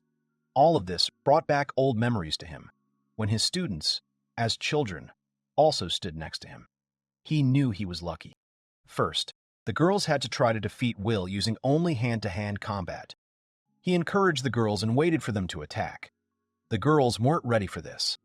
Regina said that her work was over for today, and it was time for her to get back. And also to teach a lesson to the boy who decided to present himself as a master. At the same moment in the training hall, a clear hit was made on the target. Rosetta was shooting it, and behind her back, Will was praising her, saying she was doing great. He didn't think that now she needed to spend so much magic power to hit the target. Rosetta awkwardly thanked him, and the techniques Will taught him in his training sessions came in handy in many ways. The same training sessions that he started just a week ago. Previously, he trained at Worm's Manor, his birthplace, every day. Normally, when the magic power inside the body continues to circulate, the body moves. On the other hand, magic is wasted. The circulation adapts and accelerates. At the same time, the control of magic power has also improved. Behind Will and Rosetta, there was the sound of blows. It was Tina who used fireballs. She hit all the targets with all the charges and hoped that Will saw it. The guy said he saw it, and she did it cool. The guy's gaze went to the last girl, or rather to Arty, who was running at high speed and pulling out a sword. She hit all the targets in different places. The girl exhaled and Will began to smile broadly, because that's what he expected from Arty, namely excellent swordsmanship. At first, all the movement was also clumsy, however. With the addition of magic power, the situation stabilized. Arty said she was in great shape today. Rosetta was smiling, and just as she thought, the two of them were so strong. Will asked her not to worry about it, because she was making progress on her own. Besides, the two people here have advantages due to the fact that they are the disciples of the great sages. That's why everything is fine now, and she doesn't have to worry about it. The girl thought about it, because she did not expect to hear such a thing addressed to her. Will also told Tina that she was making no progress in controlling magic. She has the power of fireballs and her shooting accuracy is in poor condition. The girl did not expect that her powers would not be praised, unlike the others. And Tina realized that Will had used magic power in that fight, and the guy immediately confirmed it. Then Will talked to Arty again, who asked the master about close combat, and the guy supported her. He said that Arty had mastered magic power brilliantly, but if she trained, she would be able to use it just as skillfully to strengthen her body. The girl understood everything, and for this purpose, she will do everything possible. And then he decided to find out how she liked her new sword. The girl immediately said that the weight and length were such that they met all her needs. The sword was magnificent and felt like it was part of her body. When destroying the Mukuma, namely the demon bear, the sword became very easy to use. Due to the fact that he made it in a hurry, its quality would drop along with its durability every time he used it. Will said that she could be proud of this sword now. After all, this sword is an improvisation, one of the ideas. And considering this, she should be more attentive to the details. He made the sword carefully, choosing the materials so that it would fit all the fights. Arty understood his fiction, but she was interested in something else. Namely, where did he find such materials for the sword? The smart young man and the swordmaster enthusiastically joined forces, and it was like a sword on the same level as the legendary one. The production control was Zenobia. The production itself was Elephus, sponsored by Milt Resources. Will said that he was far from such a thing. The girl felt sorry because she thanked her terracing for such a short time. The guy was surprised that the girl named the sword. He thought about it. As expected of a swordmaster according to his position, he also equipped himself with weapons. Before using Arty's sword, it was necessary to learn how to use it as well. In the early days, it is better to develop magical powers. Will was thinking about taking advantage of Rosetta's offer and having a great time with her. However, if the wizards are better than the master blacksmiths with this case. Arty thought about the blacksmith's house, created by a man from books. Will didn't understand why this particular sword's name was terracing. As Will expected, the sword filled in the name. Rosetta looked at Arty and was amazed at her movements. She wasn't sure she was capable of the same success. The next day came. Tina ran towards Will and greeted him. "There should be interesting lessons starting today," Tina said enthusiastically. Rosetta agreed and said they were going to have a good time. Tina's goal was to become #1 in the medicine classes. Rosetta offered to go with them. Will thought again because, by some miracle, they had chosen the same electives. Tina asked Will if he had received his assignments. The guy didn't know what to say to her. After all, I'll only have to do something for the exam at the end of the semester. It amazed the girls. Tina said, frustrated, that they wouldn't be doing assignments together anymore. And Rosetta was just waiting for this. The guy now began to feel guilty. Rosetta and Arty were so different. The seller thought she might want to buy a new sword. Arty expected this from Will. The lessons at the academy were now a priority. Will had slain the beast with such skill, and now it seemed he wasn't going to use it. To be honest, Rosetta wasn't sure she was capable of the same success. At the same time, in the director's office, the guy announced that Will Worms was here. He was told to come in, and the guy thought he was being approached informally. Slime and a goat immediately tried to run into the door, and the guy tried to stop them. And then, something caught his attention. There was someone else sitting on the couch. Will was addressed as Will Worms. The guy confirmed that it was him and said that they hadn't seen each other for a long time, calling the unknown Regina. The girl slammed her hand on the table, asking him to back off because she was talking to him. Will laughed and told her that she was as shallow as she was. The girl was shocked by his words. She told him to shut up and called him a brute. The girl was addressed by name to silence her. It was Dion, who told Will that in his new life he had questioned Milt and Zenobia about various stories in detail. Will told Dion in response that it had been a long time, namely 100 years ago. The guy wanted him to understand that. After all, he thought that, about 100 years ago, he was 2 meters tall. Dion laughed and said that if it was like that 100 years ago, a lot has changed since then. Will grinned and said that was true, because everything had changed so much in 100 years that he was still amazed. Regina shouted at Dion not to get too close to him, and then she flew up to the guy, grabbing him by the collar. She said he could fool Zenobia and Milt, but he wouldn't fool her. The magical animals began to make their sounds, and Zenobia sadly watched as the master and Regina quarreled. The guy turned to Furry and Biliash, saying that everything was fine, and she's a friend, not an enemy. The girl thought that he was going to continue impersonating the master, but he interrupted her, saying that he was their master. Then the girl asked to prove it, and Will gladly agreed. The guy remembered that Regina must remember the promise she made to him as a child. The girl asked, startled, and the memory of making a promise flashed through her mind. Her promise sounded like she would definitely become strong, and she promised it. Will said she gave him her word to take good care of her guns. Regina was furious and didn't understand what to make of it because he was 5 years old at the time. And yet, out of curiosity, she snuck into his laboratory and, when she saw stuffed marine animals, she was scared and burst into tears. The girl called Will a master and said that he had promised to keep it a secret. But that didn't prove anything, the guy said mockingly. And he also decided to remind Zenobia about the sword. She had already asked him to keep quiet. Zenobia didn't understand what was going on. But Regina was already screaming with joy. She burst into tears, hugging the master by the neck. He was trying to tell her that she could calm down. Zenobia turned to the master because she still didn't understand what Regina had done with her sword. But the girl told Will that she missed him a lot. Dion extended his hand and said that he was also glad to see this meeting and was glad that he was okay. Will was very happy about it too. But then suddenly he said, already turning towards Dion, thinking that it was worth telling another old story so that he would be convinced. He started talking, and Dion said that he had no doubt from the very beginning that this was their master. When they finally met, they were all waiting for Will to tell them what had happened to him over the past 100 years. The guy thought she must have heard the story from Zenobia. She didn't say anything, thinking that they would want to hear firsthand. Regina wanted to hear about how he defeated Timebris, and I was waiting for a detailed story. The guy couldn't say a word from such a tight hug. The girl grabbed his hand and pulled him onto the sofa so that he could tell her everything. With this gesture, the girl surprised him, because he did not expect such interest in a story. Will did not understand what Regina was doing.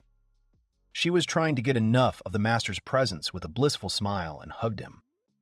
But Will didn't understand what else it was. The girl said that he would grow up soon anyway, so she wanted to cuddle their master while he was still small. Puzzled, Will told her to do whatever she wanted. The story was about what happened after Will's reincarnation. When Regina heard this story, she said she would not forgive them for bullying the master, and she was going to destroy the worm's family. Will told her not to worry about him, because as long as they didn't harm others, they could be ignored. The girl sadly agreed with his words. Dion told Regina that those who have the power must be restrained. She knew it, but Dion still unites them all. All of Will's students came to him as children, and he actually raised Dion from an egg. And since he was his first student and the eldest among the others, he always brought them all together. Regina thought they had caused Dion a lot of trouble. He immediately began to deny it because he was just doing his best. Will approached Dion and told him that he was doing well, which surprised the first student. It was obvious that he had worked hard in his absence. At the same time, they thanked him. Dion let a tear run down his cheek. He apologized and explained his tears by saying that he was emotional. Will told him not to think about it, and Bailash immediately began to lick his cheeks, which were salty from tears. Will apologized, saying that he was still a kid. Dion happily said that there was nothing wrong with that, because Bailash was a sweet child. But this did not mean that he could sit on his head, to which Dion said that everything was fine. Milt decided to move on to a conversation about further actions. He was wondering how his meeting with Tina and the girls went. He replied that everything was fine and they had already started training. He also told him that he intended to end the Beast of Calamity. Milt was also interested in the fact that his true identity could be revealed, to which Will replied that he had only told Arty. The guy thought that, compared to Arty, Tina wasn't ready for this yet, and it's unlikely that they weren't prepared enough at that moment. It's just that the girls were on a completely different level, unlike Arty, who had already joined the rescue squad, and if they found out, he would have to leave. Dion thanked me for understanding. Will would like to discuss something with Regina, because among the students, the master's wards, there is a hunter named Rosetta. Regina said that she had already heard that name in conversation, and I thought that she had proved herself in the demon hunt. The guy decided to try to offer her to take Rosetta to his students. The girl sadly said that he was talking about it again, and added that he knew that she was not fit to be a teacher, and Milt was more suitable for this role. Milt said he was already listed as the master's teacher, at least on paper. Zenobia was already Arty's teacher, and Dion was Tina's teacher. So now she was the only one who didn't take a disciple. But even if Milt is just a make-believe master and he takes Rosetta as a second student, this is an additional burden on him. Will realized that she could be so perceptive. This must have been the atmosphere in which the Council of Sages has been held for the past 100 years, and as their teacher, he was pleased to watch this. Dion agreed with Regina. She didn't even doubt it. Milt shouted Dion's name. However, he also felt that she should take on a student. Regina was upset that he said that. Will realized that this issue had been discussed more than once. Regina was thinking about what she was doing wrong, who should take on a student, and wanted to know what the master thought about it. She didn't think she was someone who could have a student. But the master did not see this as a problem. The girl tried to explain that she was still weak, but Will didn't think so because he thought she was very strong. Dion said that if she wasn't ready, then they were even more so. Regina was worried because what if she got her student into trouble again? Will said that, then they would do everything to prevent this from happening. She was sorry that she couldn't do anything back then.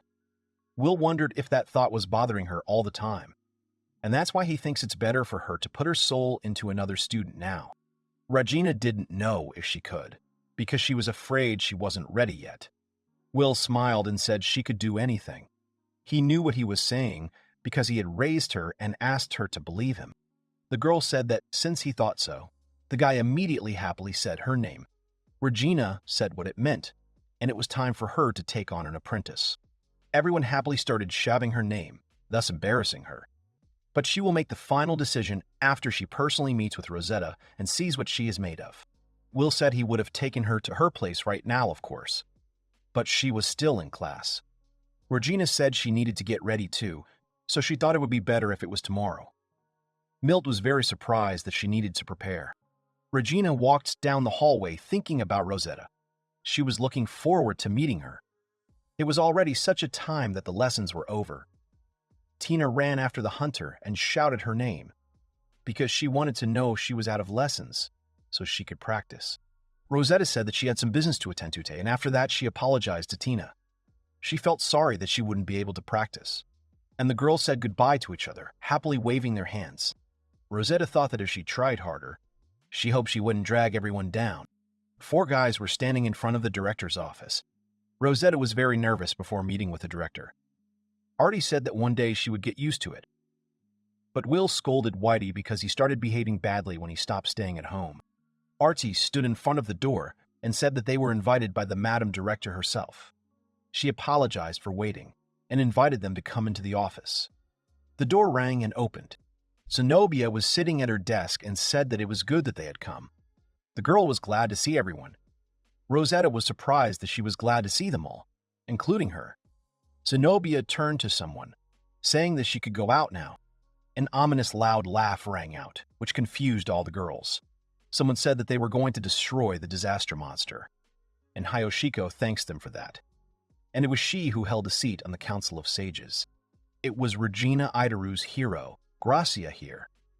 The girl was wearing armor and had an axe in her hands. Tina and Rosetta began to tremble with fear. She was ready to accept a new rank, just to keep destroying. She wanted to know if they had any future plans for Hayoshiko. Tina curtsied and said that she was glad to meet you, and also introduced herself. She did everything according to all the rules of etiquette, but that's what you'd expect from an emperor's daughter. Regina narrowed her eyes so that it was visible even through her mask. She said that Tina was Dion's student, and she would do her best for her, and she was waiting for some instructions from the girl, but she just thanked her. The girl in the armor couldn't believe it when she saw Rosetta in front of her. She was scared and excited, but she was able to say that she was glad to meet her. The armored knight's eyes shone, scaring the girl even more. Will stepped between Rosetta and Regina to calm the flare-ups between them. Will was laughing in his head, because he knew that Regina was laughing too. After all, her mask had a voice changer function, and, therefore, it was funny for both of them. Later, the guy looked at Arty, who had a completely straight face, because only one was careless enough. Her eyes stared into the distance so as not to be seen for as long as possible. He felt that she wanted to tear him up, but she was putting up with it. Regina said that her behavior was rude to her. But then she said that, in fact, Sophia recommended that Rosetta be made her student. The girl was shaken. She couldn't believe what she had heard. But of course, it was an honor for her to teach a girl with such talent. Rosetta raised her hands in denial and defense, because the knight's words clearly did not coincide with her opinion.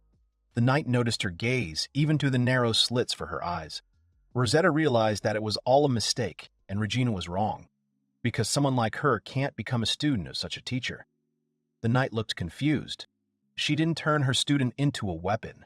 Suddenly, the robot spoke in a calm voice and jokingly said that it didn't look as bad as the teachers told the students. And now she didn't understand why she refused. And finally, it became clear to her why the student had lost all his fighting spirit. Regina asked me to think about it calmly. Finally, Rosetta turned to the knight, and voices immediately followed her back. Tina noticed that there were 2 people here. Zenobia said she was pleasantly surprised by Rosetta's behavior and resilience. Everyone in the office was shocked by the director's words. Zenobia turned to Will, remembering what he had said about having tea and sweets. Yes, and Bilyash and the truck came. The animals greeted the director, and so cups of tea appeared on the table. Rosetta did not understand why the director recommended her. Has Rosetta decided to subjugate the monster of catastrophes? The girl replied that she did not understand anything, because someone was becoming strong, and someone was not. The girl still thought that she was useless because everyone's strength was getting higher, and her strength was standing still. Zenobia smiled and said that in that case, she thought Regina's student had the best of everything. Rosetta said that it was possible for the hero's disciple to have 2 warring deities. Zenobia said that her power does not lie in the blessing of the deities. Will escaped with one of the demon families from the battlefield. Rosetta confirmed her words. But she had one thing, but she never told me about it. She was already made nervous by being put up as a witness.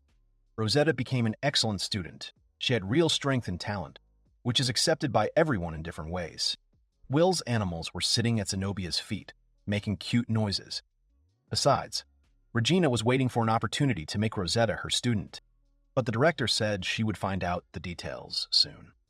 And to tell the truth, even if she doesn't have talent, she still surpassed herself in the test.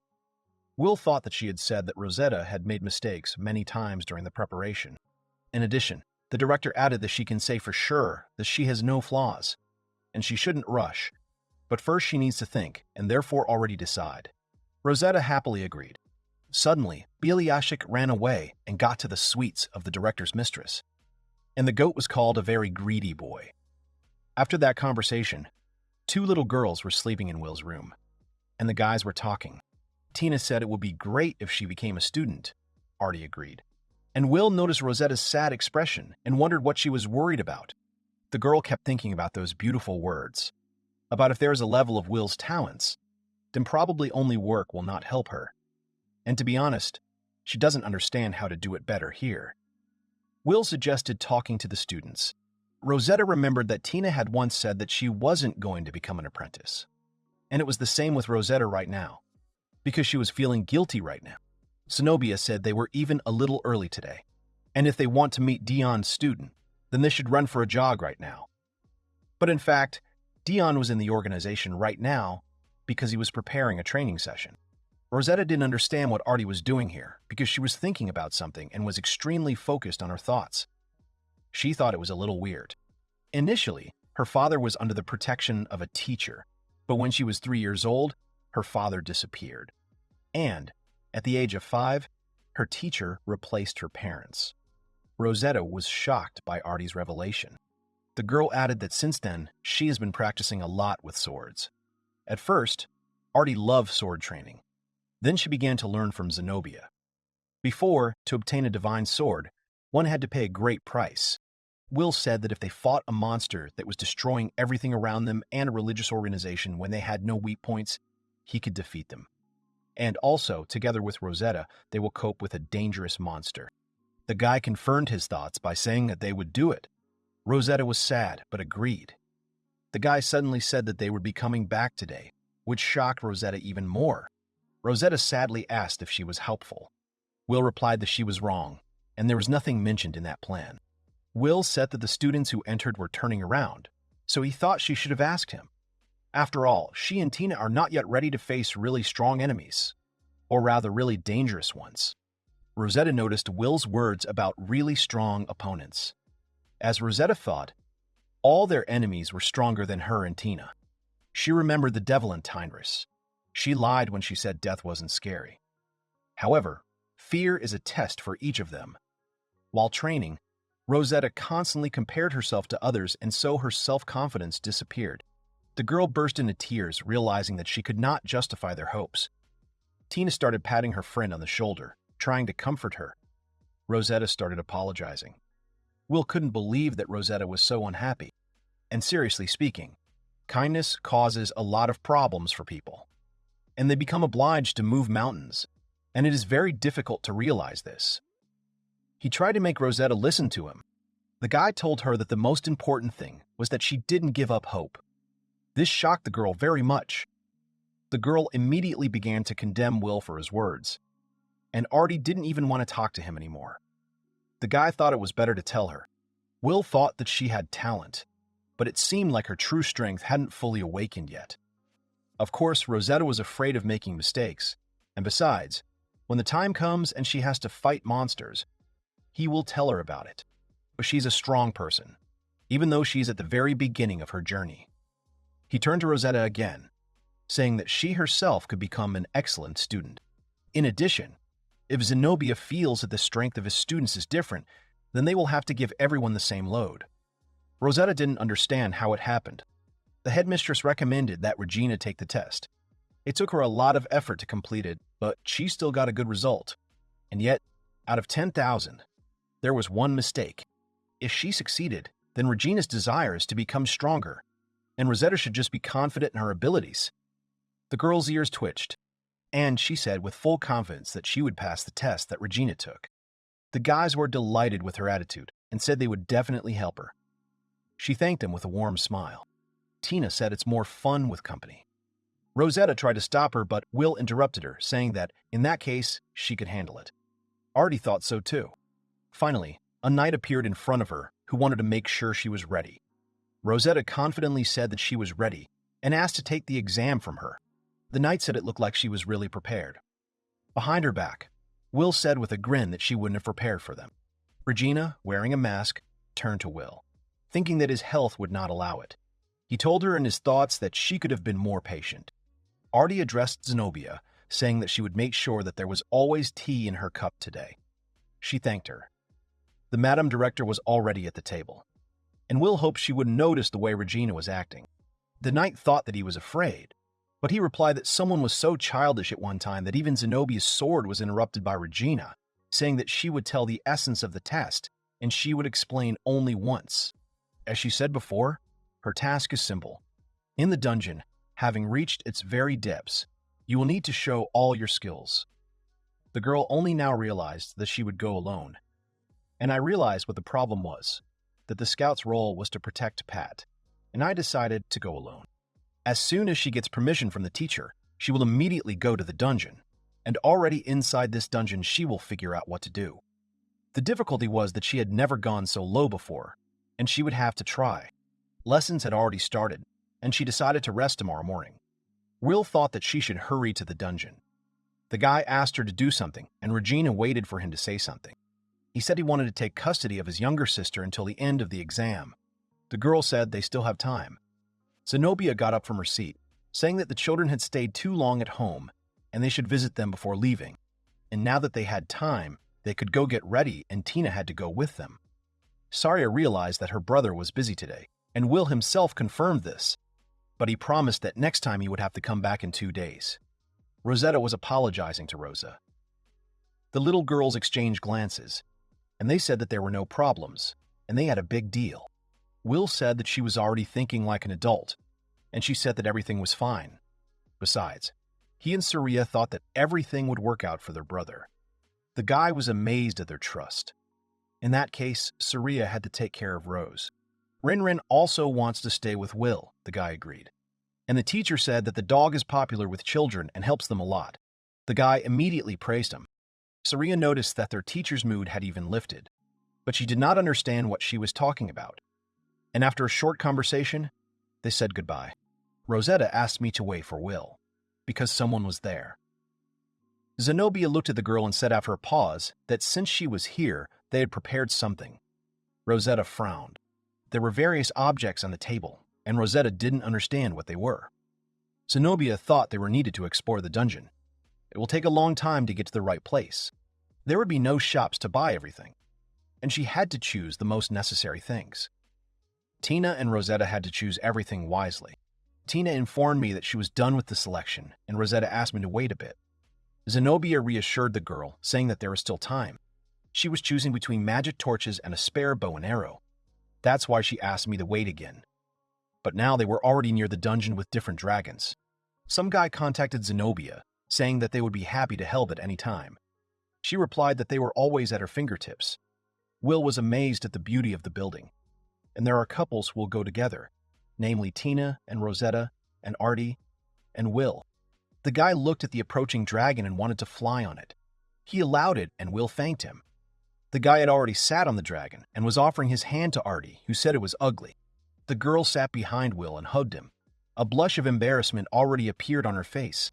Arty wanted to say something, but immediately asked him to forget it.